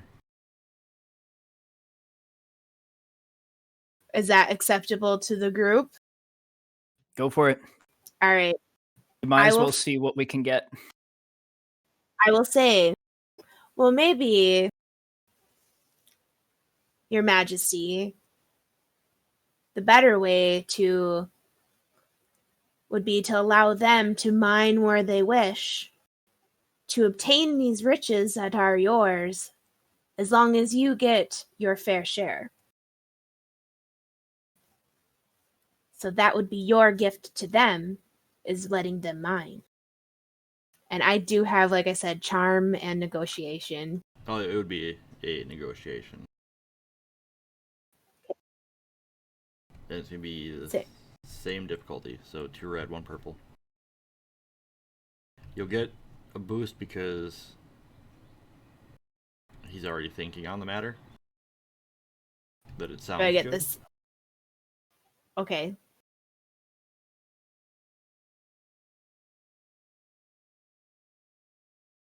Well, I don't know, should I flip a pip or not? Your call. Yeah, your call. We probably want to save a little bit because we're going to need to turn around Yeah. and give the same talk to the dwarves. Well, Yeah, I'm okay with this. so there's something that Jewel and Keela have forgotten or didn't pay too much attention to. I shouldn't be telling you this, but I'm going to anyways. Humans have the ability called Ready for Adventure that once per session you can flip or basically take a story point from my pool and put it back into yours. So basically, you don't use it, but you can flip it so you guys will have another one available. Only humans have that ability. That's good stuff. So we would be able to, if I flip the pip, we'd be able to flip it back later. Yes. As in, Okay. because you can do it as Per session. So you can only do it once per night, basically, that we play. But yes. Well, but both me and Jewel can do it. Yes. That gives us 2 back eventually. Yes. Okay. Well, then I'm going to flip it then. It's basically like a wash. And I'm sure that Joe will start flipping pips on us real soon. If we start spending he'll spend them too. Yeah, well, that gives me 3 yellow dice to roll, so. Hell yeah. Oh my god. It's What finally is that happened. roll? It's finally What happened. is that roll? Have we ever seen a triumph and a despair at the same time before? 2 Yes, triumphs. but we haven't seen 2. Successes. How does that even work? 2 successes, 2 triumphs, and a despair. So the roll definitely succeeded, and there are 2 triumphs which don't cancel and 1 despair which does not cancel. Yep.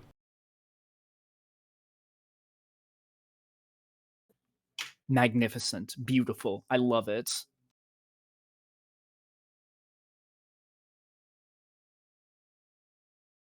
All right. What do you want to do with your triumphs?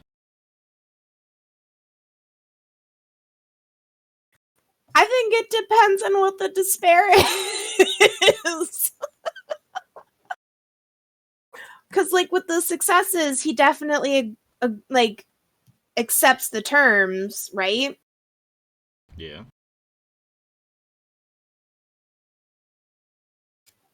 I think one of the triumphs is I want it to be, like, binding.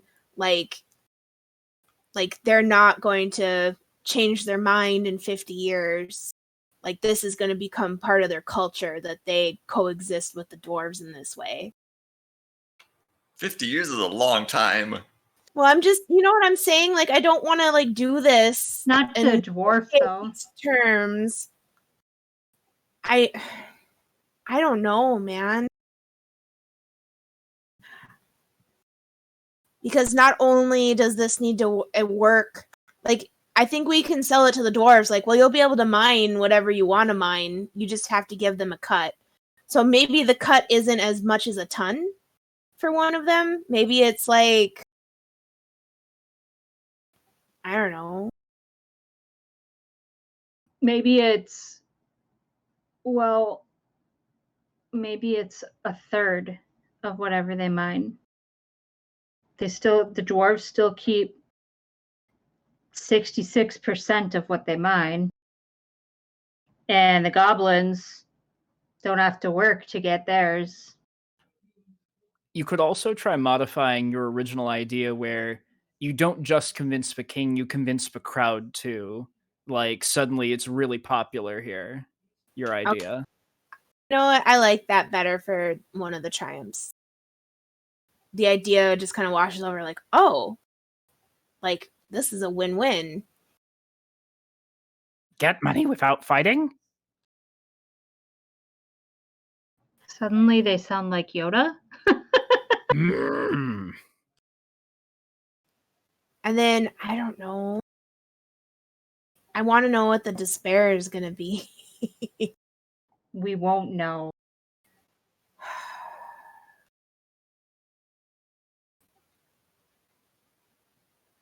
I don't know. I think the other triumph is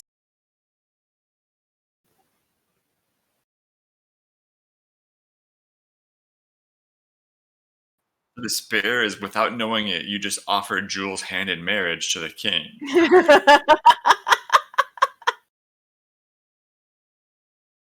I was thinking, like, you know, I made sense to him and I got it, but, like, I'm never going to be able to speak to these goblins ever again because I completely, like, embarrassed myself and, like, offended him to, like, no end. But he's like, I like it, but I don't like you. I'm not even going to say what I'm thinking because what I'm thinking of is worse. I don't know. I think for the second triumph is like, yeah, it's not a full ton. Like, I like negotiate it down to maybe like a half ton, so it's not like, because we all know dwarves are greedy, so it's something that to whatever it is that we will be able to sell the dwarves on for their cut, whether it's half ton, a ton, a third of what they mine, quarter of what they mine, whatever.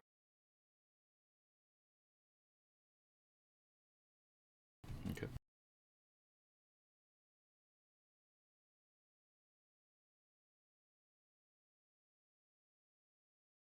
So, I like this idea of them doing the work and giving to us. But there will be a condition.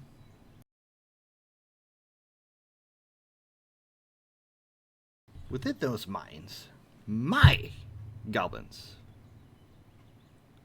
will stand guard over the mining procedures.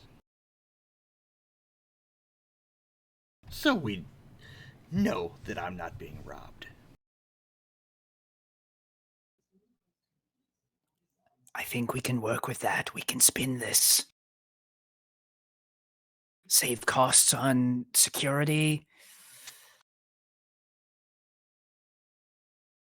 it might foster goblin dwarf relations by proximity. Maybe. It could be worse. It could Can't be. get much I will- worse. Do we know what he agreed to? Or I suppose that'll depend on when we talk to the dwarves then, I suppose. Yeah. What they'll agree to.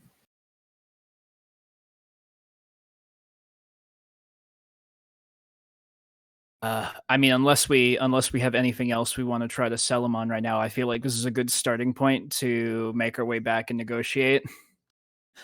We thank you for your time, Your Majesty, and we will bring your terms to the dwarves and see what we can do to convince them of your wisdom.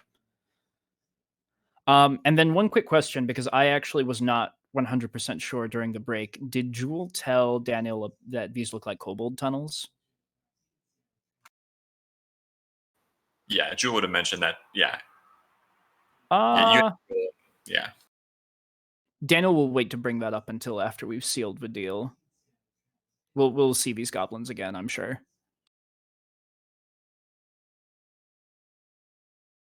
Alright, so you guys go to make your leave and head back?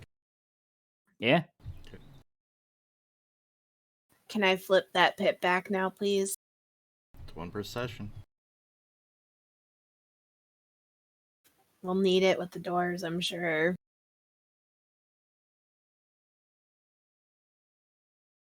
So as you guys are making your way back, you can hear the sound of digging.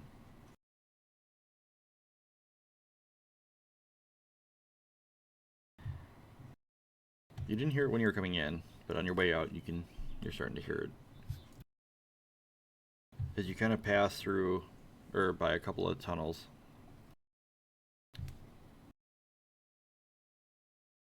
it gets louder. As you're passing by one, it's off to your right. As you look down, like right as you start turning your head, you hear the sound of a whip crack.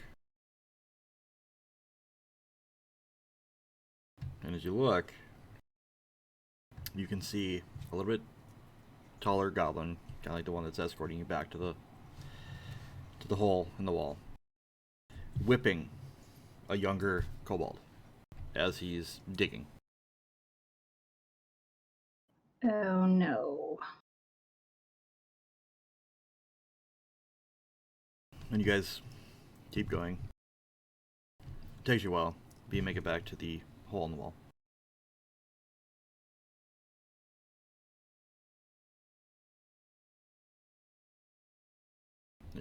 Go.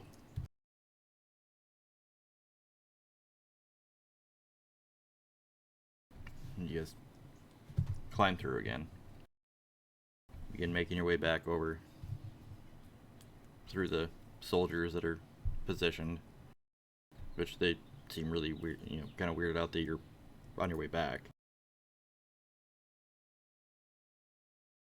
But they part, so you're able to get through, and you make it back to the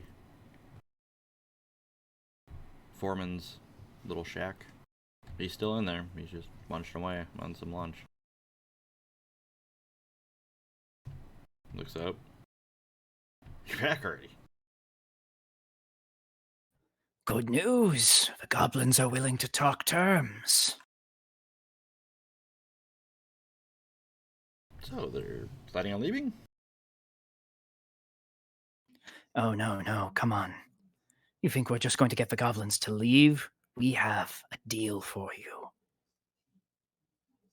Why simply push the goblins out when you could cut costs, split the deal? Any type of push through here is going to get expensive. You can't just hire adventurers to, relocate an entire city. It would take concerted military action that is resources way above any of our budgets. Instead, split the profits. Give them a small cut of what you mine.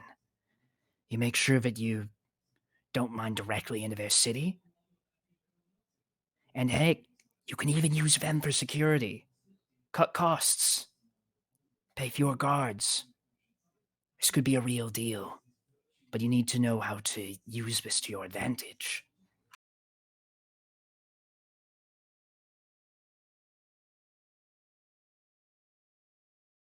He just stares at you, just blank-faced. Look, the goblins have lived down here for just as long as you have, just in a different tunnel. You quite clearly broke through where that crack is. Like, there's no way to make them leave. So you're going to have to negotiate a truce here. And this can be quite profitable for both sides. With no more bloodshed. I can't do anything. I'll have to run that up the pole. Of course. And we're certainly willing to help out with that.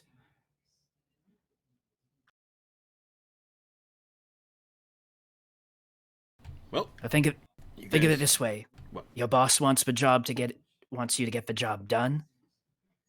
This is going to be the easiest, most straightforward way to get it done. I don't know about that, but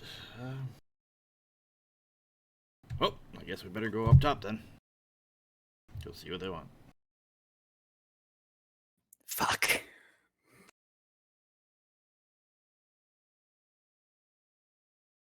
So you guys kind of start making your way back.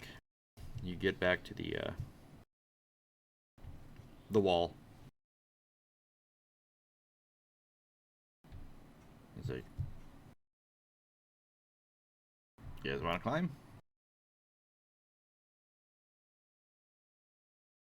there another option?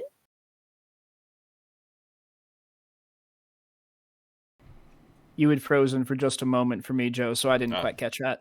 He asked if you guys wanted to climb. Yeah, what other choices there? Can we take the levitation spell again? Oh, that's what you want to do. It's like, I'm going this way. You see him kind of walk along the side. And you see this real thin ledge that goes out kind of over the crevice that just drops into nothingness. And he just starts walking across it.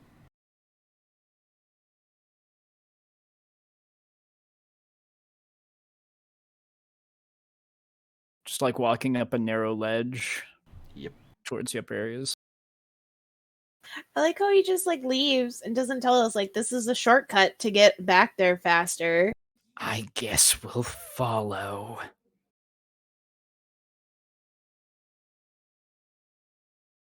Alright. So as you guys are going, I mean, this ledge is maybe 4 inches wide. But you guys are able Magic to at our side. kind of shimmy up it, and it just kind of keeps turning back on itself. It's like against the wall, right? Yeah. Okay. You can see that there's a almost like a cable that goes all the way up. Again, we need to strengthen the OSHA laws in this place, like many of our adventures. I think we need to establish OSHA first. Just gotta like have union pamphlets with us at all times to just pass out to everyone. Goblins with dwarves. Have you considered options other than monarchy? We'll hand them out to the workers. Unionize. So you guys continue going up, and this almost cuts your time in half that it took you to get down. And you guys kind of keep following him. Brings you to this little tunnel, and pushes open. As you guys get to it, it looks like just a rock face. Pushes it open, and it opens up into a door. As you go through, you come out right next to where that table was. Okay. Tasha, you're there. Sure then. Ula looks between the door and the table and everybody else, and she's just like, God damn it.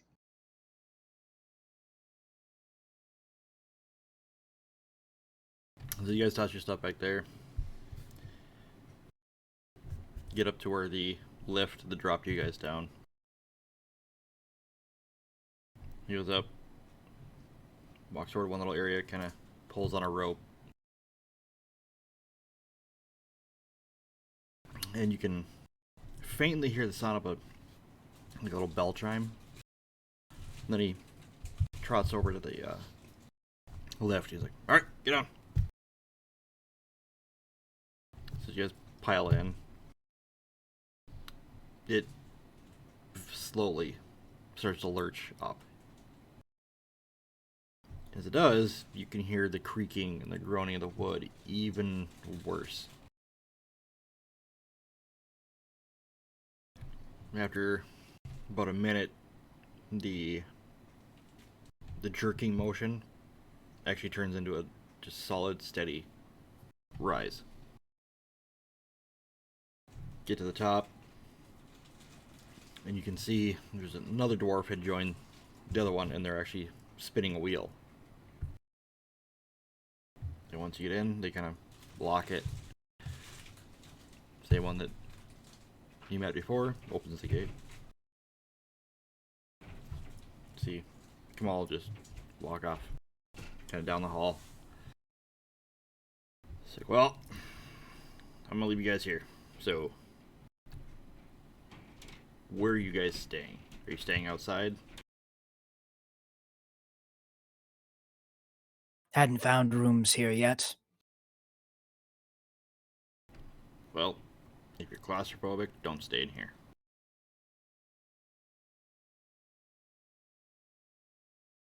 Fair point. We'd probably be better to stay outside anyway. Yeah. Better to check on Well, Garnd and Jorlak. We'd likely stay outside. Thank you. Key's not going to want to be in a box, claustrophobic box. No, and Jorlak's not going to want to stay in there either.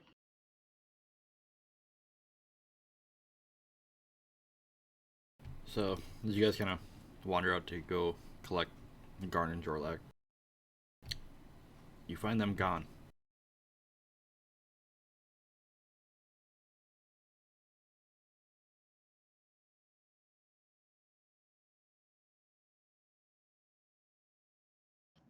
Ula stops short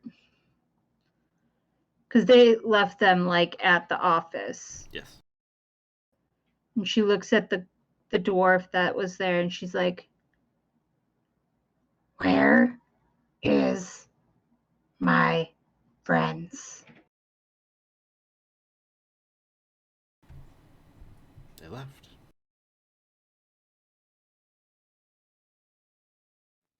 They may have gone outside.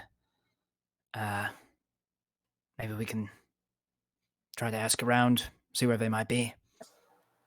Jorlak needed walkies. I mean, it's a good possibility. She looks at everybody and she's like, let's go outside and see if we can find them. Does Ula have a way to whistle for Jorlak or anything special? Not really, but I mean, it's going to be kind of hard to miss a silhouette 2 fucking dire wolf out there. I mean, it's as big as a freaking bear or something, you know? I wonder if there's a talent you can get where, like, when you whistle, Jorlak will hear you and come to you. I don't think there is. You would think with, like, you know, whatever the talent is, so you can have, like, a pet like that that's, like, connected to you, that there's got to be something that you can roll. We can always search the old-fashioned way. Well, I mean, it's not like it. I mean, if Ula, whistles or whatever, could it be just like kind of like, when you whistle for your dog or something. Whether he comes or not, it's another story.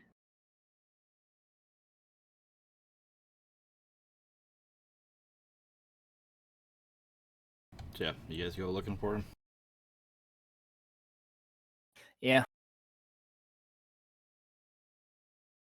Alright, so you guys head outside, or are you looking around inside? I think we can eye inside first, or do we want to split up? Might be wise for us to split up here. I feel like we're all relatively capable in this city.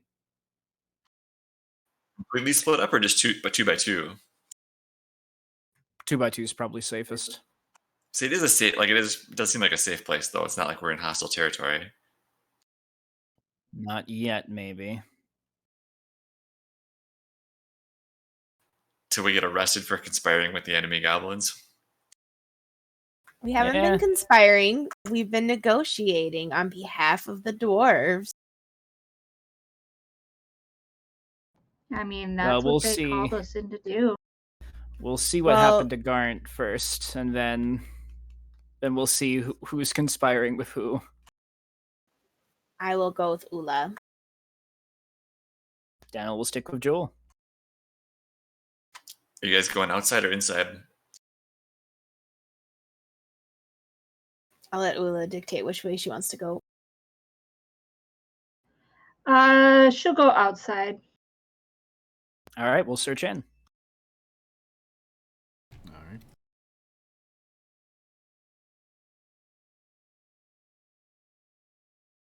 So, Ula or Keela, you need either a streetwise or a survival.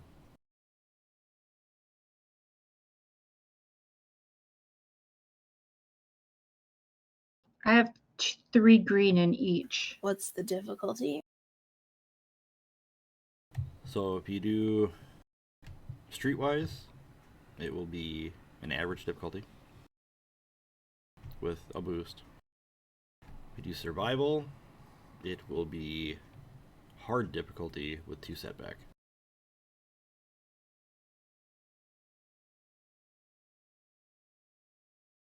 Because if you're using survival, you're trying to track him. So basically, you're trying to track Paulus. And it's harder to do on stone. So streetwise is average with a boost. Yes.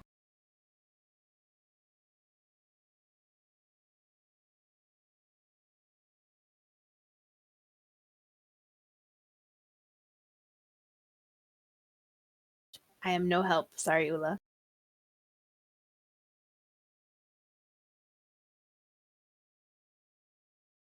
It's all right. Alright. So with Keela asking around for about 10 minutes, everybody she's asking, they're like, oh, well, I think I might have saw something like that go that way, but next person you talk to, oh, no, they went that way. And you seem to get just multiple directions. Though, when you're asking, at least 2 of them pointed in the same direction.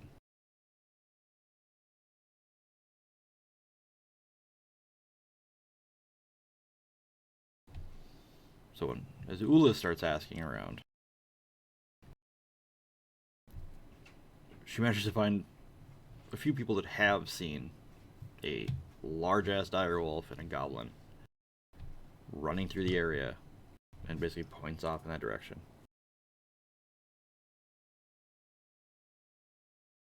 And the way that they're pointed is more towards the where a lot of the blacksmiths will set up shop outside from the surrounding areas. Alright, Jewel and Danelle, you could either do a survival check to try to track, or you could do a streetwise.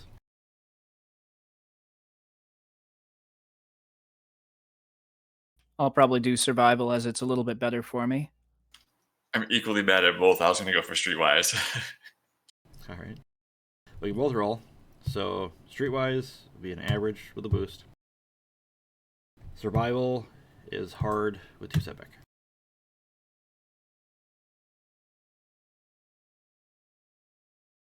Actually, I might change my roll then because it might end up being better streetwise. That's why I changed mine, because I have better in survival than streetwise. But the boost in 2 dice is better.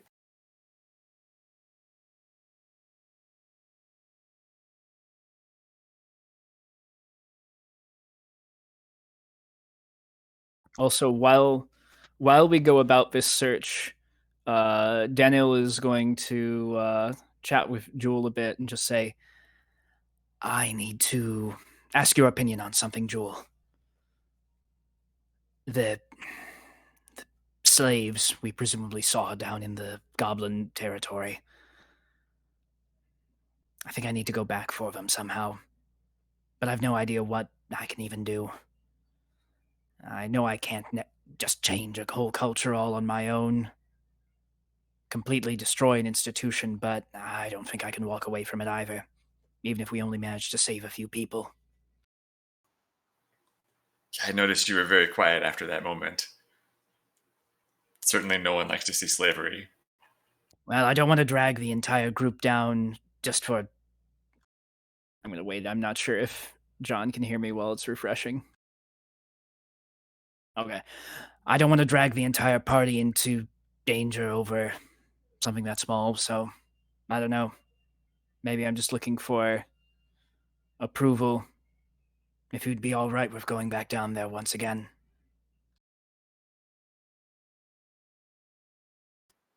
I was going to make a really poor time joke about you wanting to go down the rope again, but I won't. Well, Jules said that it's almost inevitable that we'll have to go down and do some more negotiations. It seems like so there'll be ample time to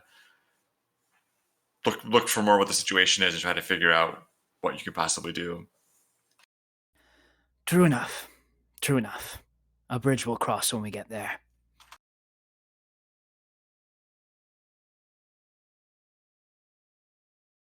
Alright.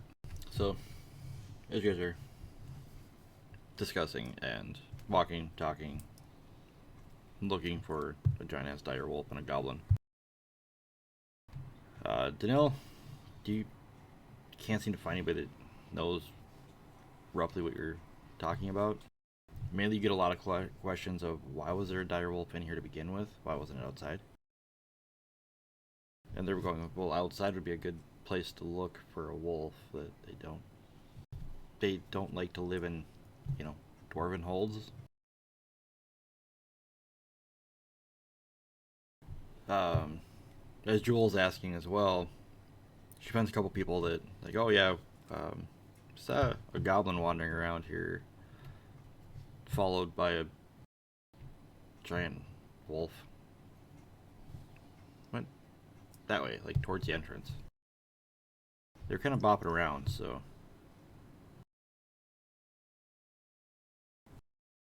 might want to check that way. I don't know. All right, Danielle, it seems like they headed towards outside. Should we head that way and try to find Ula and Key? Might as well link up. They hopefully found more than we.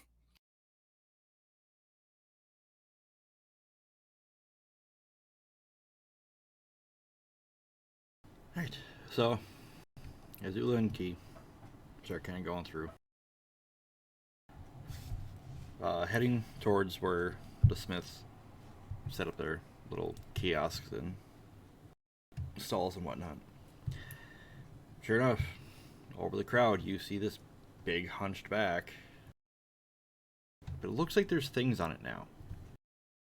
A couple things that are draped over. So as you get closer, you see guard just kind of bopping alongside. People are still like looking at this really weird goblin walking next to this giant ass killing machine. They could easily snap him up completely in one bite. But you can see like different colored rugs, a lot of little bottles like tied into the fur.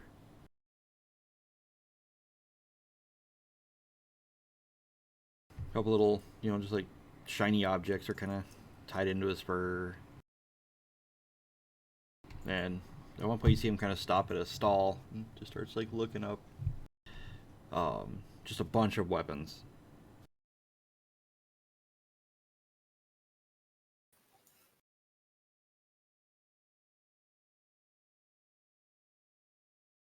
Karn. So he whips around. Have you paid for these items? Yes.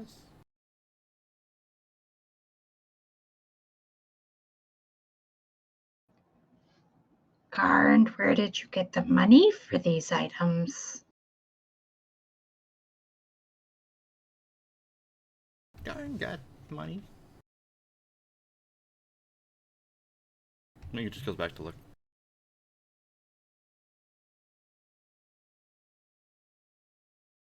Ula walks up to Jorlak, like toward his head. And she kind of pats him on the neck. And she's like, "What has he done to you, boy?" Dude, he just kind of like leans into it.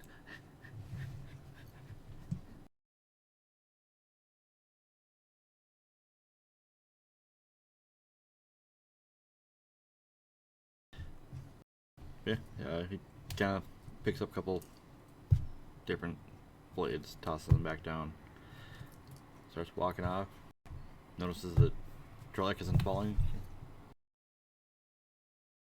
Kind of, smacks his leg. Jorlak just kind of like looks between Garn, looks over at you, Garn, looks back to Ula. Just kind of wanders off and just disappears into the crowd.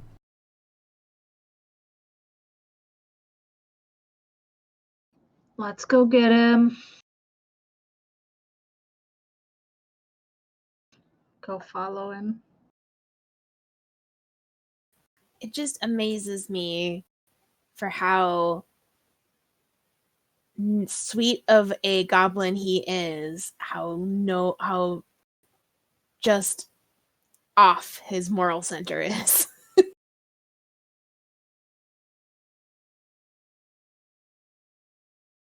Alright, so you guys, Danil and Jewel head outside. Look around, there's still people all over the place.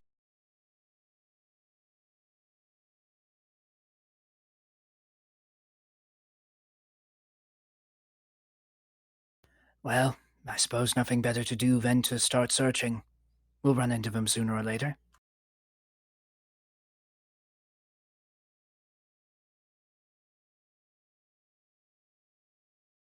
Alright, if you guys want, you can do another streetwise check out here. I'm gonna take the survival check just to be contrarian. Alright, so it's still gonna be same difficulty, but you'll get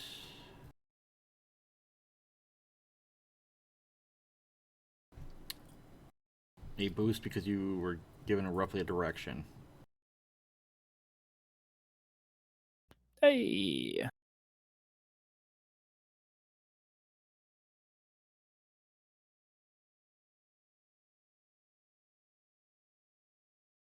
Nice.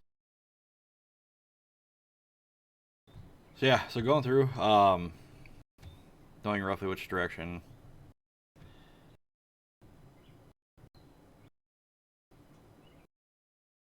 You begin to find a few tracks here and there, just in some of the dirt that's been kicked off of people's boots. And you end up leading towards or into where a lot of the smithies is set up. And as you get farther in, you start to see something a little odd, because as you're looking over the crowd, you can see this big hump of fur. As you get closer, you can notice the ears on it, and it's like, yeah, that's Jorlak sitting there. And he's still sitting above, like everybody.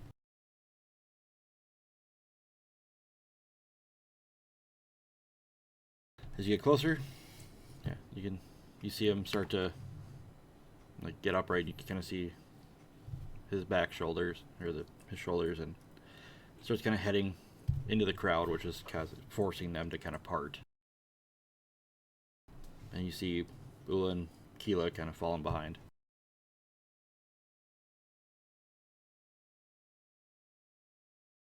Well, I see you found Jorlak. Any luck with Garnt?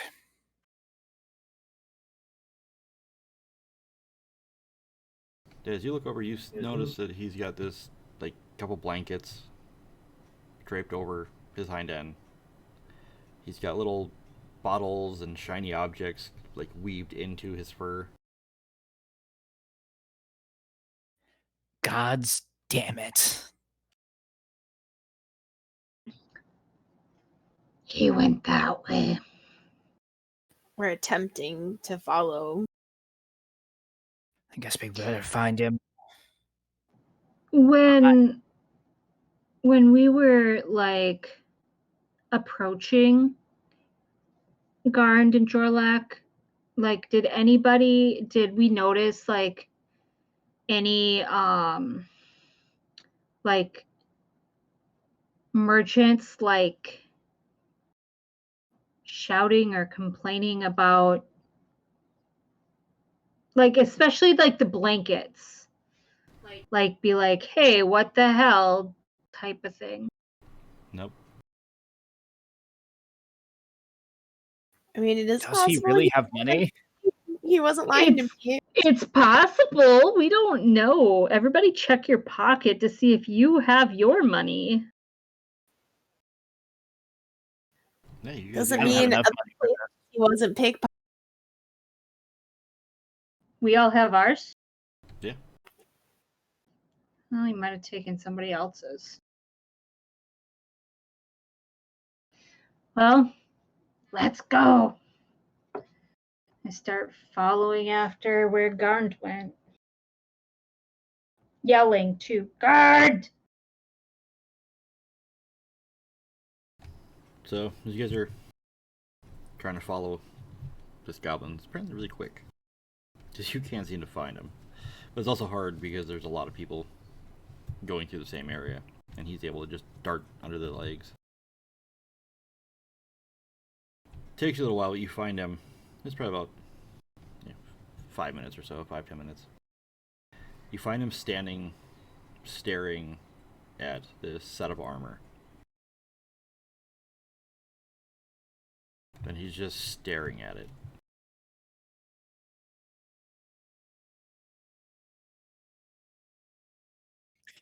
Out of curiosity, how much is the armor?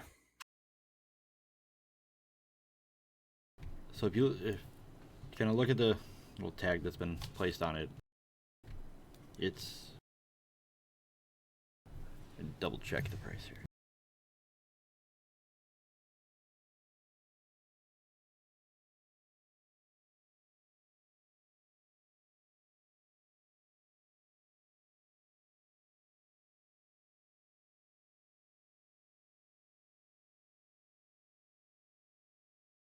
$1,000 silver.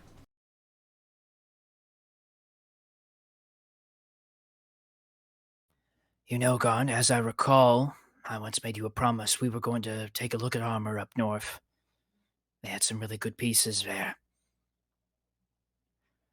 And then Daniel will like thumb through like what coins he has remaining and say, I don't have quite enough for this.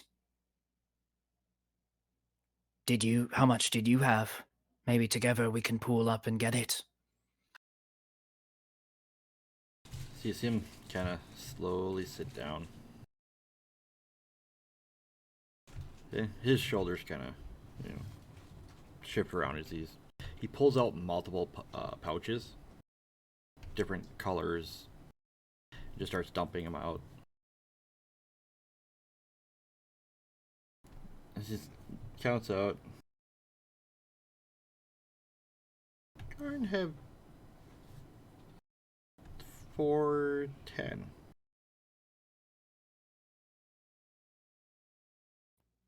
For 410 silver. But Garn not be no wear that armor. Bit too big. Oh, all right. Just taking a look at it then. No, Garn want.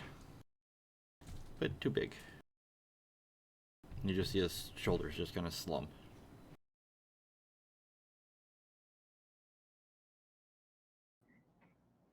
We need to take a trip. Stuff. We need to find it.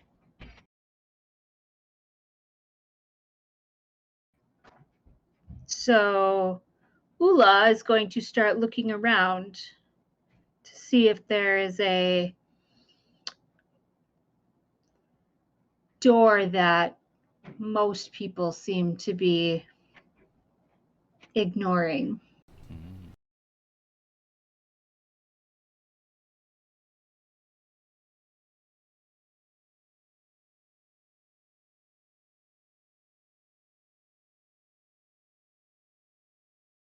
Give me a perception check.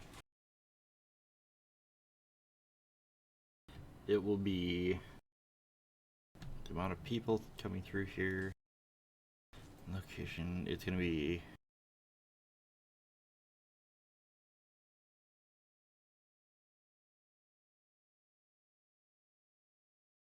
we're gonna go daunting with 1 red.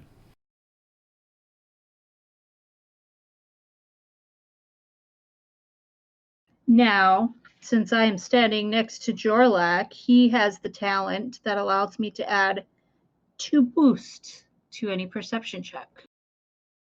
Okay.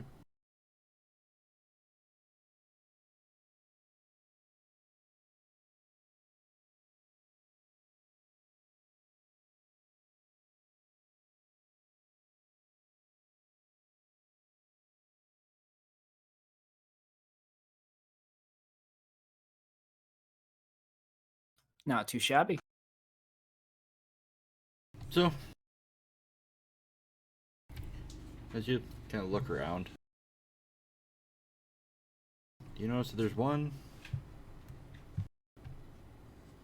little door. Looks half kind of falling apart, but nobody's going near it.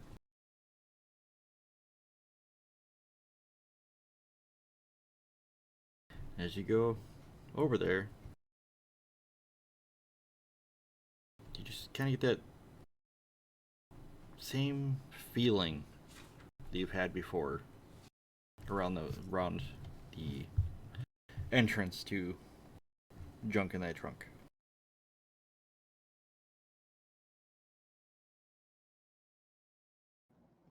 Garnt, come on, bud. You see him kind of push himself up, scoop up what he's had, kind of puts it back in just a couple of the pouches. He just starts walking.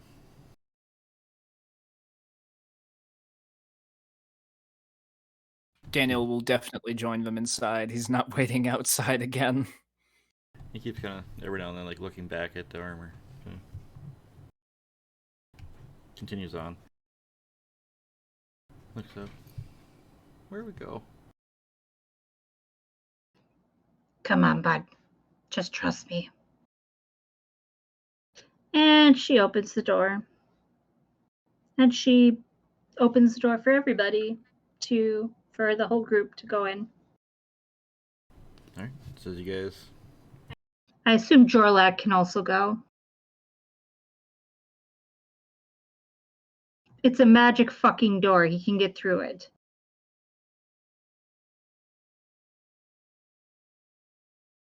Well, as he tries to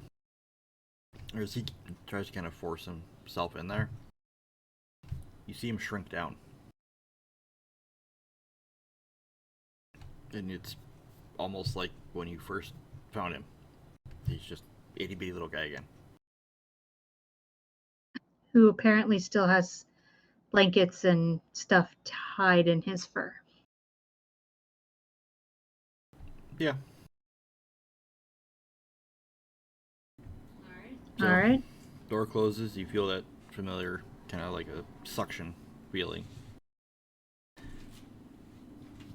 Go in, and you've been in this storefront before. And you hear going on the back. Oh, it's you guys again. Welcome back. And that's where we'll stop for tonight.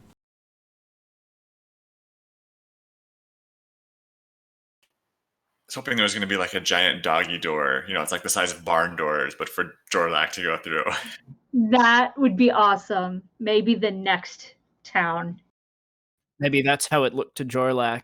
We saw him shrinking, but from his perspective, the door just He became was a giant just going doggy through a door. giant doggy door.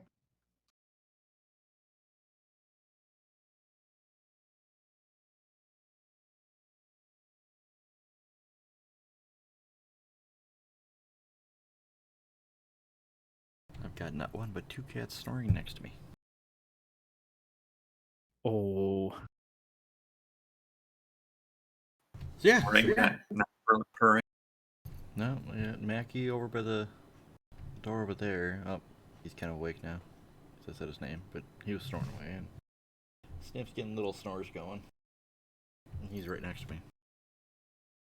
There's a snory little puppers. He's not fully in his bed right now. Yeah.